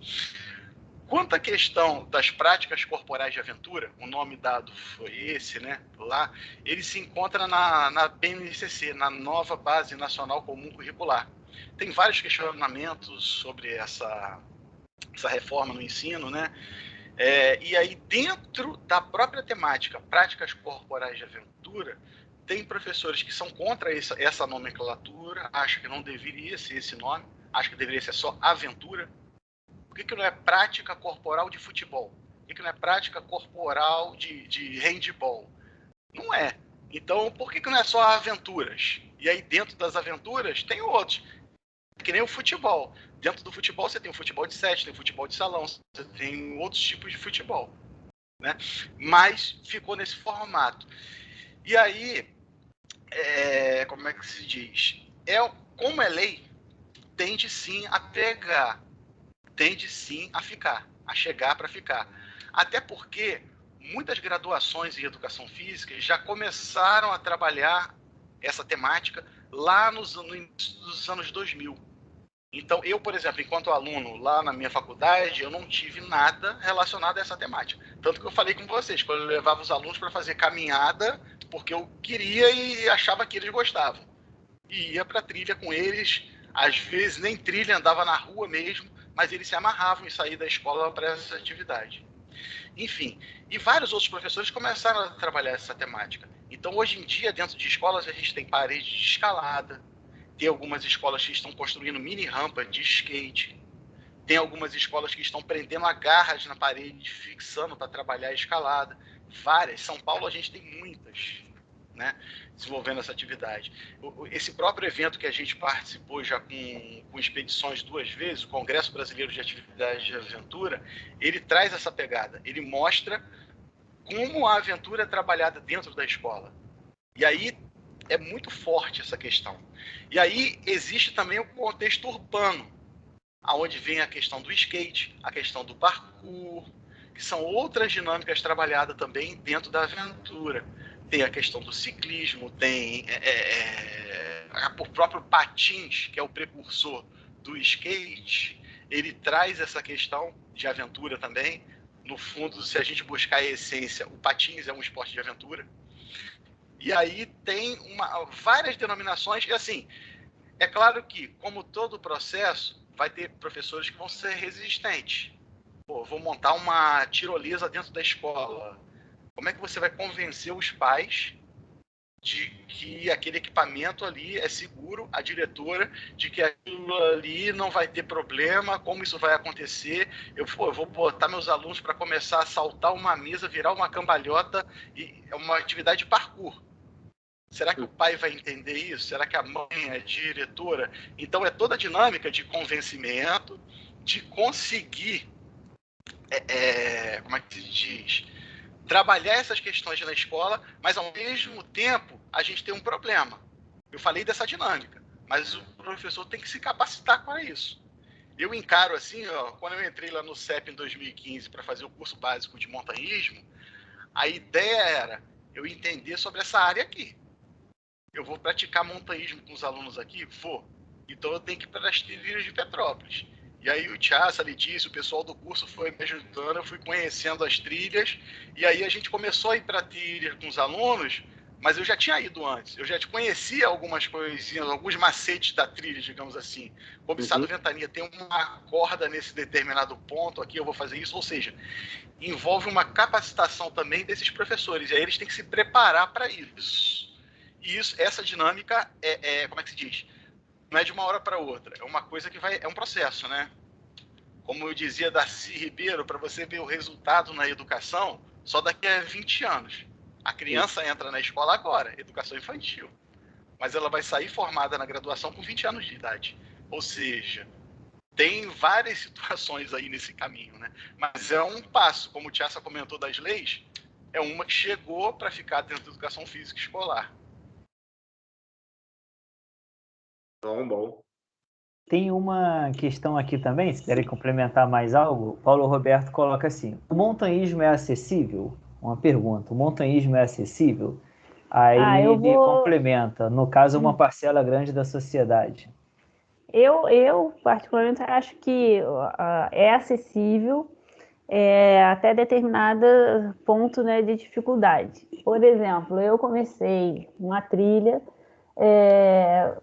deixa eu ver, uma das primeiras que eu me lembro eu fui até o Véu da Noiva, umas coisas assim, com tênis que eu corria, tênis de corrida, né, aquele com a sola lisa, uma mochilinha e uma garrafinha de água mesmo, né, mineral, na mochila com lanchinho. Então, para umas trilhas curtas e simples, você tem um sapato, né, um calçado adequado, né, um tênis adequado, ou um tênis de corrida mesmo, muita trilha dá para fazer assim, carregar a sua água, né, um cantil, uma garrafa PET com água, alguma coisa assim, um casaco, você consegue praticar o montanhismo. É claro que quando você vai evoluindo no esporte, você vai querendo os equipamentos, né, mais técnicos. E aí vai ficando, né, do tamanho do seu bolso, né? Tem bota de R$200, tem bota de R$2.000, tem mochila de R$200, R$300, tem mochila de R$2.000, e assim vai. Quer dizer, isso tudo no nível. Os equipamentos de escalada, que eu já acho que são mais caros, né?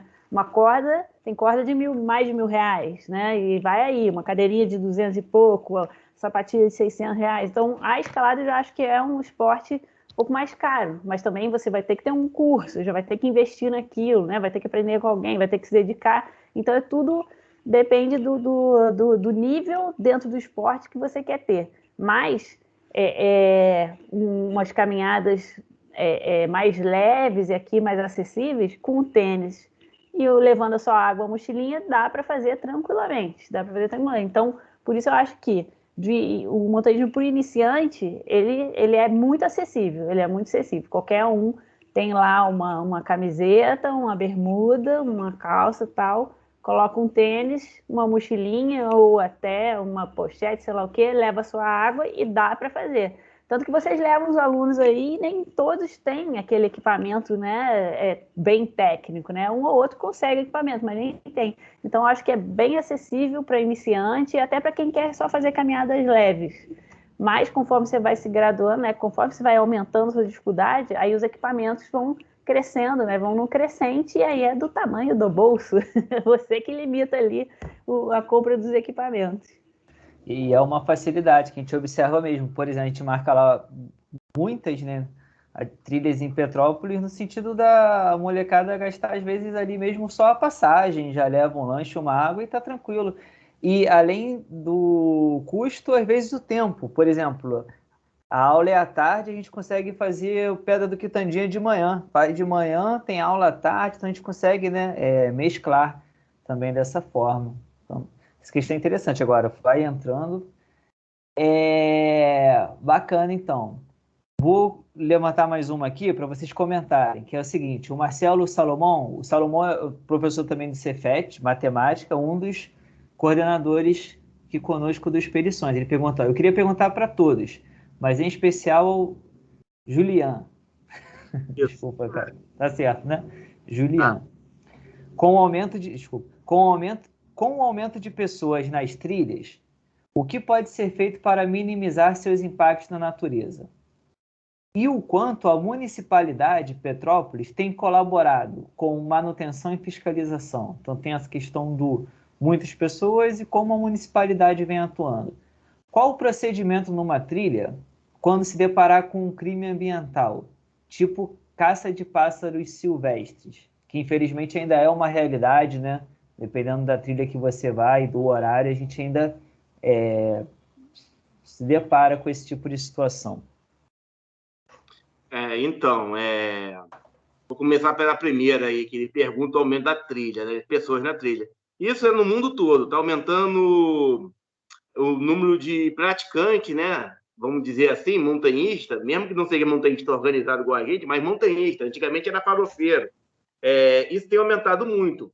E a gente tem que, para minimizar esse tipo de impacto, evitar de pegar atalho, fazer uma curva de nível tranquilo e, dependendo, não sei, evitar bike na mesma trilha, moto, isso que estraga a trilha. Muitas das vezes é moto, bike e atalho, principalmente atalho. Antigamente, para subir o Açu, a gente chamava ali que tinha um rala-bunda, que era um negócio que toca reto pra caramba, era em pé. Aí fizemos curva de nível, ficou melhor. Lá em cima, no Ajax também fez curva de nível. As montanhas, antigamente, ela era muito reta, era um toca para cima. Hoje é assim que a gente diminui esse impacto, né? Por quê? Porque quando chove, a água vai escorrer ali. Outra coisa que a gente pode fazer, que o pessoal está fazendo lá um manejo na Revis, lá na Pedra do Cortiço, é fazer dreno para desviar a água da trilha, para poupar de erosão, fazer essas coisas. Essas ações é importante, porque isso que a gente chama de manejo, né? A gente tem que manejar a trilha do melhor jeito possível. Tentar fazer curva, não fazer atalho, fechar atalho, e dar educação para as pessoas, porque não adianta tu fechar e o cara arrebentar e continuar fazendo atalho. É complicadíssimo. Então, você vai ensinar essas pessoas na educação ambiental, postando, na rede social, ó, galera, não pode pegar atalho, não pode. Aí o negócio funciona, porque senão volta a ser uma coisa desorganizada, né? Em relação à manutenção e fiscalização na prefeitura, isso é um trabalho que está caminhando ainda, né? A gente está fazendo primeiro leis, amarrando o terreno para depois a gente fazer a fiscalização. Porque aí tem que ter a cobrança de todo mundo tem que ajudar e falar, aquela lei ali tem que cobrar, tem que botar as pessoas para atuar, porque senão ela vai ficar na gaveta, vai ficar lá, vai existir a lei, mas ninguém vai usar. É o que está acontecendo para a gente ter o acesso, né? Mas e o lance dos crimes, né, ambiental, passa essas coisas, a gente não tem poder de polícia, né? O certo é denunciar. Se estiver dentro de uma unidade de conservação, denunciar nos gestores. Se for em área que não é unidade de conservação, aí teria que denunciar na Secretaria de Meio Ambiente ou ligar para a Polícia Ambiental para fazer essa denúncia de crime ambiental, porque é uma coisa complicada. Tu não vai dar de cara com um cara que está armado, né? O cara é caçador, te dá um tiro, tu tá no meio do mato, vai fazer o quê? É complicado isso. Deixa eu só complementar a fala do Tiaça, que ele tocou no ponto que é básico ali, para ressaltar que é a educação, né? Para minimizar o impacto, é a educação mesmo. Não, acho que não tem outra saída, porque não tem estrutura. Aqui em Petrópolis, município, não tem estrutura de fiscalização. Aí tem o Parnaso. Lá dentro do Parnaso tem uma estrutura, né? Você tem que se registrar na portaria, tem que comprar o ingresso antes. Agora não, mas tem toda aquela vamos dizer, aquele cuidado com o registro, né, e a burocracia. Você chega no abrigo, o cara vai ver o nome lá na planilha e tal. Se você tiver... Então, nos parques, né, o federal, que tem portaria, essas coisas, se a pessoa é vista ali descumprindo alguma regra do parque ou andando em área intangível, mais ou menos, vai ser multado, entendeu? Isso acontece. Lá em Itatiaia, o cara acessou uma travessia que não era permitida, ou assim, acampou no lugar não permitido. Aqui no Parnaso também vai ser multado se a fiscalização pegar, mas é uma fiscalização interna do parque. Agora, aqui em Petrópolis, a gente tem dezenas de trilhas que não são dentro de parques. são dentro da APA Petrópolis. Quase todas as trilhas são dentro da APA Petrópolis. E aí tem aquelas questões todas o plano de manejo já está até sendo revisto da APA, mas é uma questão mais de educação, né? De educação, de saber se comportar no ambiente natural. E também tem a questão do crime ambiental. Muita gente não sabe, mas, por exemplo, pichar pedra, que é um costume aí que acontece muito, é crime ambiental.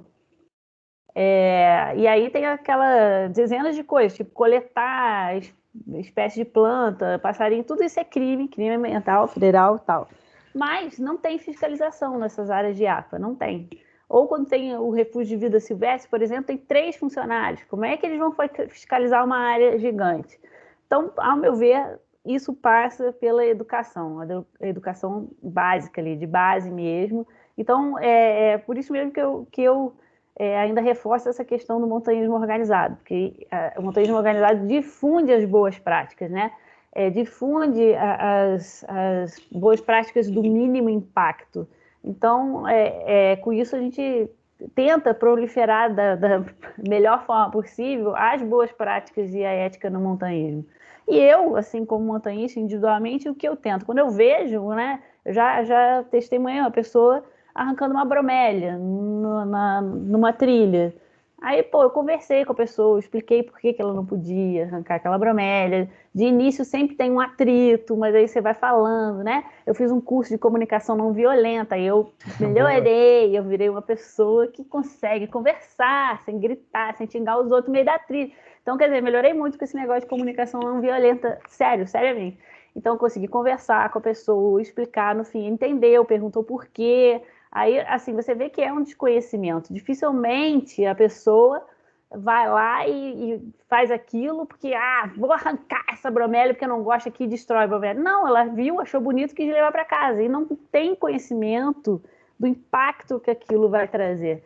Então, é uma questão mesmo de difundir o conhecimento, né, de proliferar o conhecimento e a educação, que é um trabalho de formiguinha. Vocês são professores, sabem muito melhor do que eu qual é, né, a dificuldade que a educação enfrenta, né, aqui no Brasil. A gente tem que evoluir muito, mas é isso. Então, eu procuro, se eu tenho conhecimento, eu procuro difundir. Então, quando eu encontro uma pessoa na trilha que está fazendo uma coisa que não tem condições, eu tento conversar. Já não fui muito assim, já encrenca com gente que estava pichando lá no meu castelo e tal, mas com o tempo você fica, né, você fica mais disponível, assim, né, com curso de comunicação não violenta. Lê o livrinho de comunicação não violenta, você aprende as técnicas e consegue conversar melhor com as pessoas, né? Então, eu costumo dizer assim, você tem 1 minuto para ouvir sobre o mínimo impacto e vou falando com a pessoa, blá, blá, blá, blá, blá. É assim, né? É trabalho de formiguinho. E dá para observar claramente nessa discussão do mínimo impacto como caminha mesmo paralelamente a questão do montanhismo organizado. O Marcelo Salomão, ele pergunta especificamente se existe guarda municipal ambiental em Petrópolis. Existe. Tem a GPA. Mas eu acho que é só no Parque Quinha. A pessoal ali da Secretaria de Meio Ambiente tem uma guarda que eles chamam de GPA, mas eles atuam mais só no Parque Quinha, que eu saiba. Eles não atuam em tudo que é montanha, não. É só no Parque Municipal Natural da Padre Quinha, que é ali na Rua da Ipiranga. É o Parque Ipiranga, né? Costuma chamar assim. E o batalhão, acho que da PM, que trata de questão ambiental, fica sediado acho que lá em Friburgo, mas eu vejo de vez em quando a viatura deles passar aqui, uma L200, uma coisa assim. Eles vêm aqui, você liga. Eu estou tentando achar aqui, tem um telefone que é a linha verde, você liga para lá e denuncia o crime ambiental. E no site do ICMBio, no site do INEA, tem lá os endereços lá onde você tem que denunciar, onde você pode denunciar a questão de crime ambiental, desmatamento, aquela coisa assim. Enquanto a gente está falando aqui, eu vou achar e vou ver se eu consigo colocar no chat. Show. E também é interessante a distribuição, né, das áreas protegidas em Petrópolis, que aí muitas vezes também passa por isso, um não conhecimento das próprias unidades de conservação existentes. O levantamento feito mostrou cerca de 70% do município de Petrópolis está inserido em unidades de conservação. Há um predomínio da APA, que tem uma quantidade menor de restrições, talvez, mas essa identidade, né, de tal trilha está em determinada unidade de conservação, mesmo que parte do percurso, não ele completo, né, também acho que tem um caminho interessante nesse sentido, e o Bruno comenta aqui, mais uma fala que corrobora a importância de levar essa discussão para a sala de aula. Interessante. Porrete, quer comentar algo? Eu ia falar justamente sobre isso, foi uma temática que eu toquei lá, a questão da educação ambiental. É um tema transversal que tem que estar presente na escola em todos os segmentos, da educação infantil à finalização da graduação, mestrado, doutorado, porque perpassa a nossa vida. Então a educação ambiental vai implicar no uso da água, a gente sabe como é feita essa utilização, vai implicar nas questões que a Letícia acabou de comentar aqui, que é você cuidar do meio ambiente, não pensando só em você ali naquele momento, tirando a bromélia e levando porque achou bonita, mas eu tenho que pensar no próximo que vai vir ali, que é encontrar aquela paisagem bonita também, né? Se falar da questão da degradação ambiental que vai estar causando naquele local ali, aquela bromélia de repente sustentava uma porção de terra que vai carrear com a chuva, que pode mais embaixo acontecer e a pessoa às vezes tirou e nem sabe disso, entendeu? Poluição visual, pichando a pedra, escrevendo coisas que não deve, etc. E pior que isso, tem gente ainda que grava o seu nome específico, se bota até o RG e CPF lá, é fácil até pegar a pessoa, entendeu?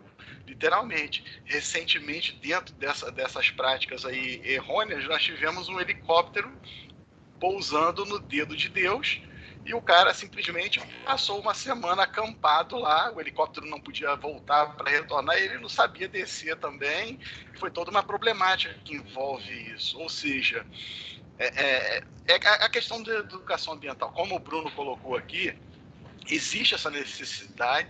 O montanhismo, ele pode ser uma prática saudável, porque a partir do momento que você está levando esse aluno, né? Quantas escolas a gente tem no entorno do Padre Quinha, que o Tiaça comentou ali? Quantas escolas já foram ali, né, no parque, para fazer uma atividade de educação ambiental? É interessante desenvolver essa prática. É uma coisa simples, é uma trilha simples, é um local simples, onde você vai trabalhar o contexto do montanhismo, educação ambiental, num parque pequeno, ou seja, são coisas nesse tipo que as escolas podem se aproximar. Mas cabe aí, né, ao poder público ir desenvolvendo formas de trabalhar a educação ambiental na escola. A gente vê vários professores trabalhando, mas como a Letícia comentou, é o trabalho de formiguinha, não tem para onde correr. Quanto ao aumento, né, Salomão colocou ali, minimizar impacto na natureza, vai a questão até mesmo do professor que está levando essa turma para praticar educação ambiental. Eu estou levando um grupo de 30 alunos de 4º ano do ensino fundamental 1. Caramba, os garotinhos têm 8 anos, 9 anos, se bobear eles vão passar um por cima do outro, pisotear a planta que está lá, etc. Então, ali começa a educação ambiental. É um exemplo prático. Fila indiana, um atrás do outro, não pode ultrapassar, você não pode pisotear a mata que está do lado, só o caminho que a gente tem, etc.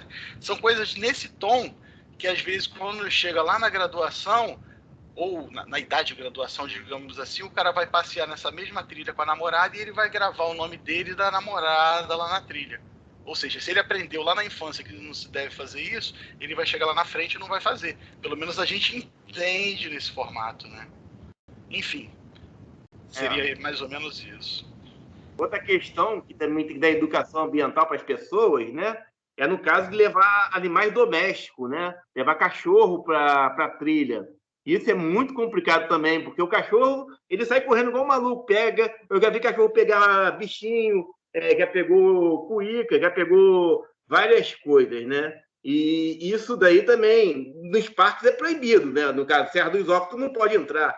No parque ali da Ipiranga que também não pode, mas no Mona, como não tem portaria, como a gente não tem um controle muito grande, fica difícil você ter fazer esse controle, né? Apesar que, na regra, provavelmente, quando criar um Mona ou quando tem um Revis, não tem uma portaria igual à entrada do Parque Nacional da Serra dos Órgãos. O controle desses gestores fica muito mais difícil, né? Tem razão. De fato, essa é uma questão bem específica, né? Animais domésticos né? Levar animais domésticos para esses ambientes, né? De animais silvestres, e outra que vai junto a questão da alimentação para animais silvestres, né? Aí já toda uma discussão também bacana. O Paulo Roberto comentou, né? Aos seus alunos, Fernando, estudar sobre nosso futuro comum em um ambiente natural preservado é bem mais agregador que em uma sala fechada. Isso é real. Eu acho que agora, então, com essa questão da pandemia, essas atividades em ambientes naturais que vêm sendo tão destacadas aí nos últimos meses, sua importância, né, para a saúde do corpo, para a saúde da mente, né? Acho que isso tem que ir para a escola também. A importância né, o quanto um ambiente fechado pode não contribuir tanto para determinadas temáticas, determinados conteúdos, inclusive, que a gente precisa trabalhar. E a Letícia compartilhou aqui o registro de denúncias na ouvidoria do INEA, né? Telefone, enfim, podemos acionar as autoridades quando necessário. Fernando, posso fazer uma pergunta eu agora? Pode. E aí, também caminhando, nós estamos chegando a 2 horas de fala, então a pergunta do Porrete, depois eu vou caminhar aí para o encerramento, hein? Vai lá, Porrete. Tá, ok. Então, uma curiosidade, um debate que a gente tem lá no Cefet, né? Da questão do turismo. A gente sabe que o turismo impacta também na questão de utilização desse espaço. Então, quanto mais atividade turística ocorrer, pode ser, se for praticado de maneira errada, digamos assim, pode ser que produza impacto ambiental também. Porém, tem uma questão que a gente sempre fica com uma interrogação, e aí eu queria ouvir um pouquinho de vocês. O que vocês acham da atividade turística no município de Petrópolis?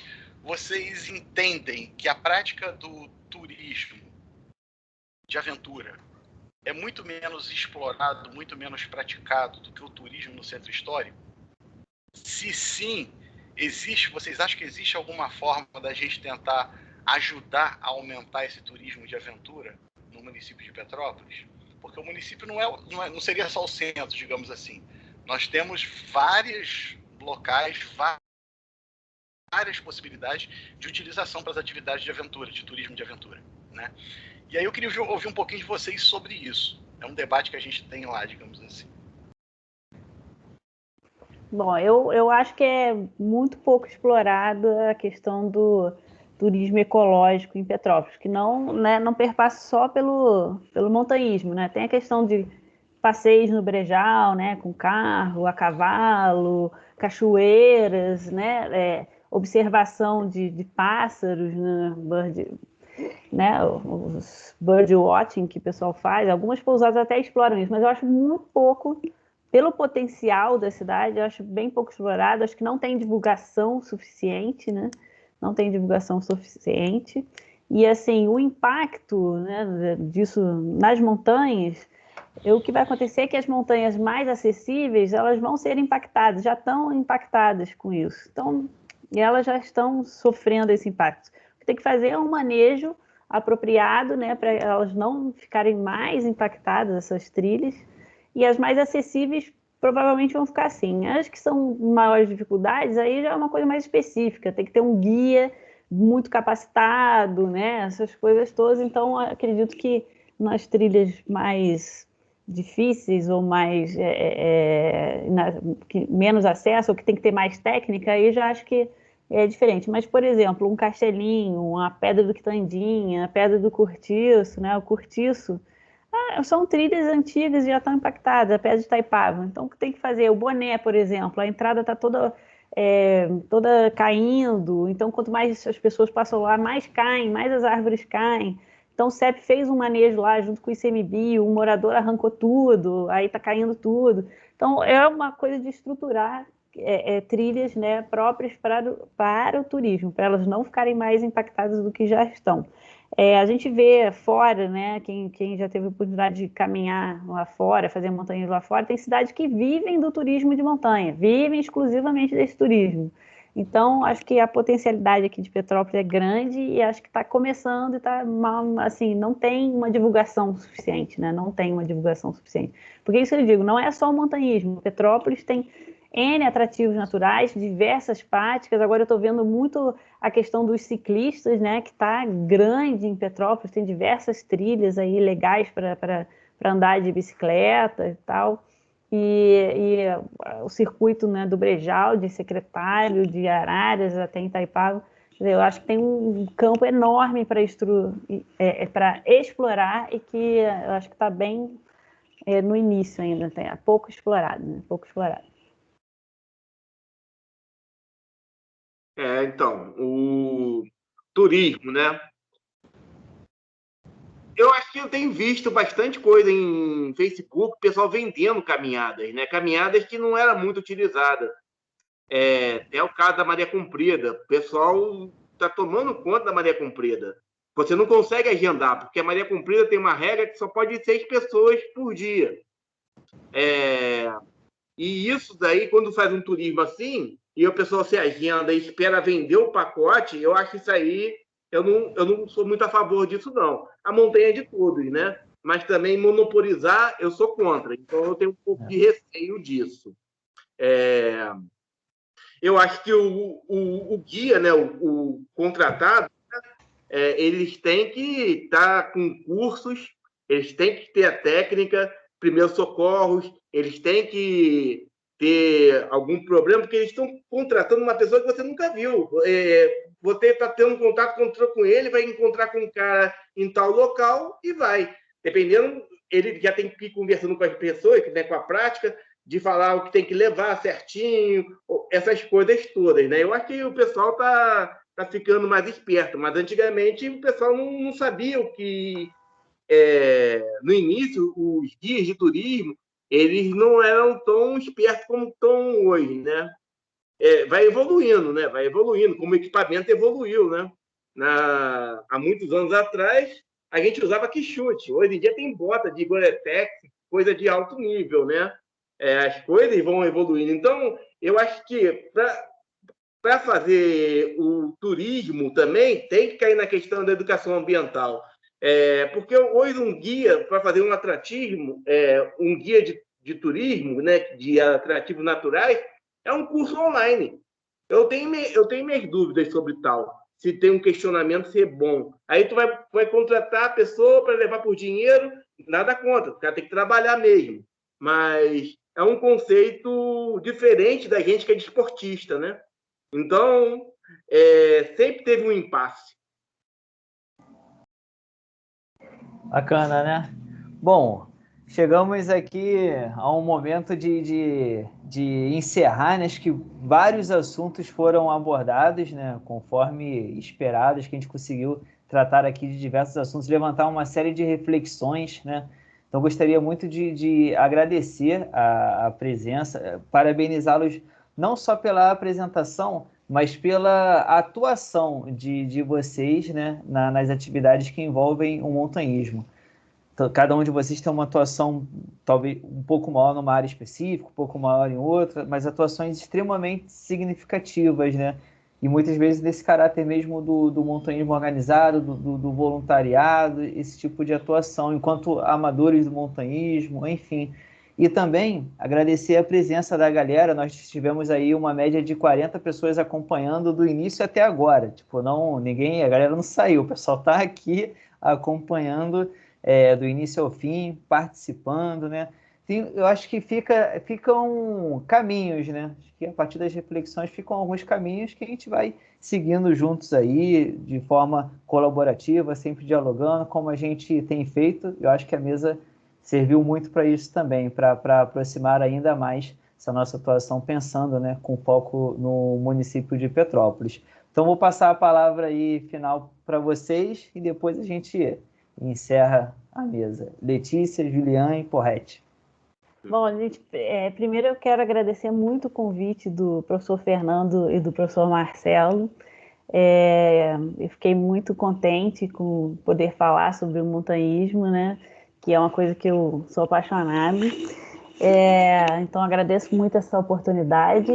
Me coloco à disposição de vocês para o que for necessário para tocar essa questão do montanhismo nas escolas, né? Se a gente conseguir desenvolver isso. Coloco o CEP à disposição, né?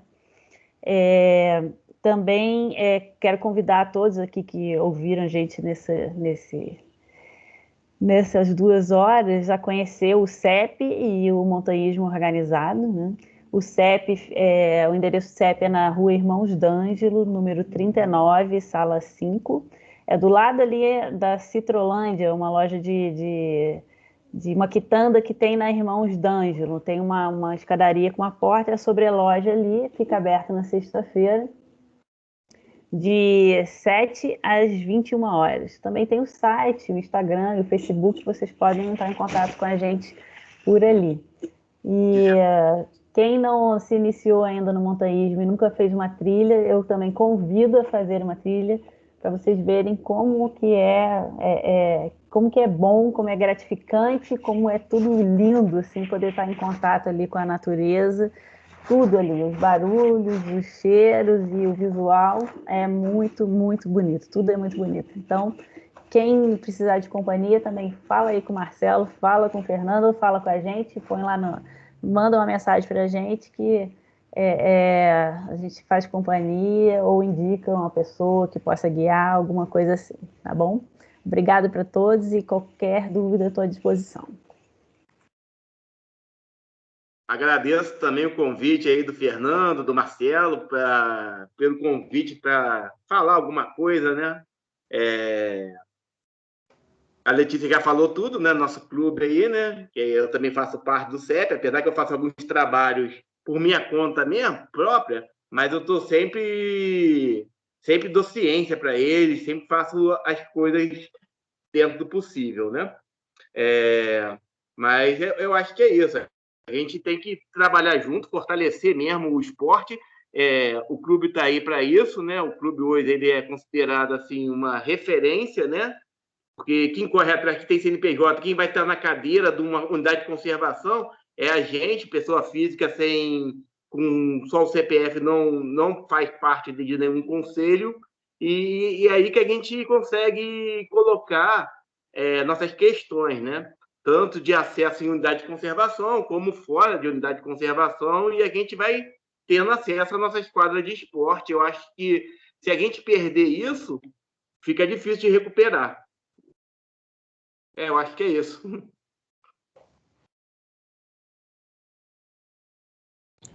Bem, também gostaria de agradecer aí o convite, apesar de fazer parte do projeto lá do Expedições, é um prazer estar aqui com vocês, conversando. Letícia, Tchassa, lá no início lá do CBM, lá em 2015, ainda ali era com o Luiz Aurélio, polêmico na época ali, a gente ganhou mais ainda conhecimento sobre o município de Petrópolis e as trilhas, né? Por incrível que pareça, quando eu entrei para fazer o curso lá, o CBM, tinha um ex-aluno meu de Duque de Caxias fazendo o curso junto. Nossa, caramba, aí criamos um vínculo aqui, que o Tchassa comentou ali, a Letícia, da questão de amizade, agora subindo montanha. Ou seja, é isso que a gente carrega aqui nessa atividade. Todos que estão assistindo aqui se sintam também convidados a participar com a gente. Como eu comentei lá no início, as atividades geralmente do projeto de expedições ocorrem sob convite, não dá para lotar a montanha com todo mundo ao mesmo tempo, mas a gente sempre divulga quando está aberto, para qual turma, para qual segmento, o que a gente consegue fazer. Dessa vez é só alunos do ensino médio, dessa vez pode ir alunos da graduação, tem todo um preparo, tem muito aluno que procura a gente, eu queria fazer a travessia, tá, mas para fazer a travessia você tem que estar com a gente alguns meses, alguns anos, para a gente conhecer, para ver se dá para levar você na travessia, porque envolve desde a logística de equipamentos até o seu condicionamento ali, para ver se dá para acompanhar. Enfim, foi um prazer estar aqui com você, conversar um pouquinho sobre essa temática que eu gosto. Um abraço a todos aí. Valeu, galera. Então, muito obrigado. Obrigado Boa a você. noite, valeu pelos debates. Depois o vídeo deve ficar disponível, a gente vê uma forma de disponibilizar também esse debate. E é isso. Seguimos, né? Qual o lema do CEP? O lema? Sempre em frente. Sempre em frente. Sempre em frente, isso aí. Valeu, valeu. Abraços. Abração. Um abraço, tchau, tchau. Tchau.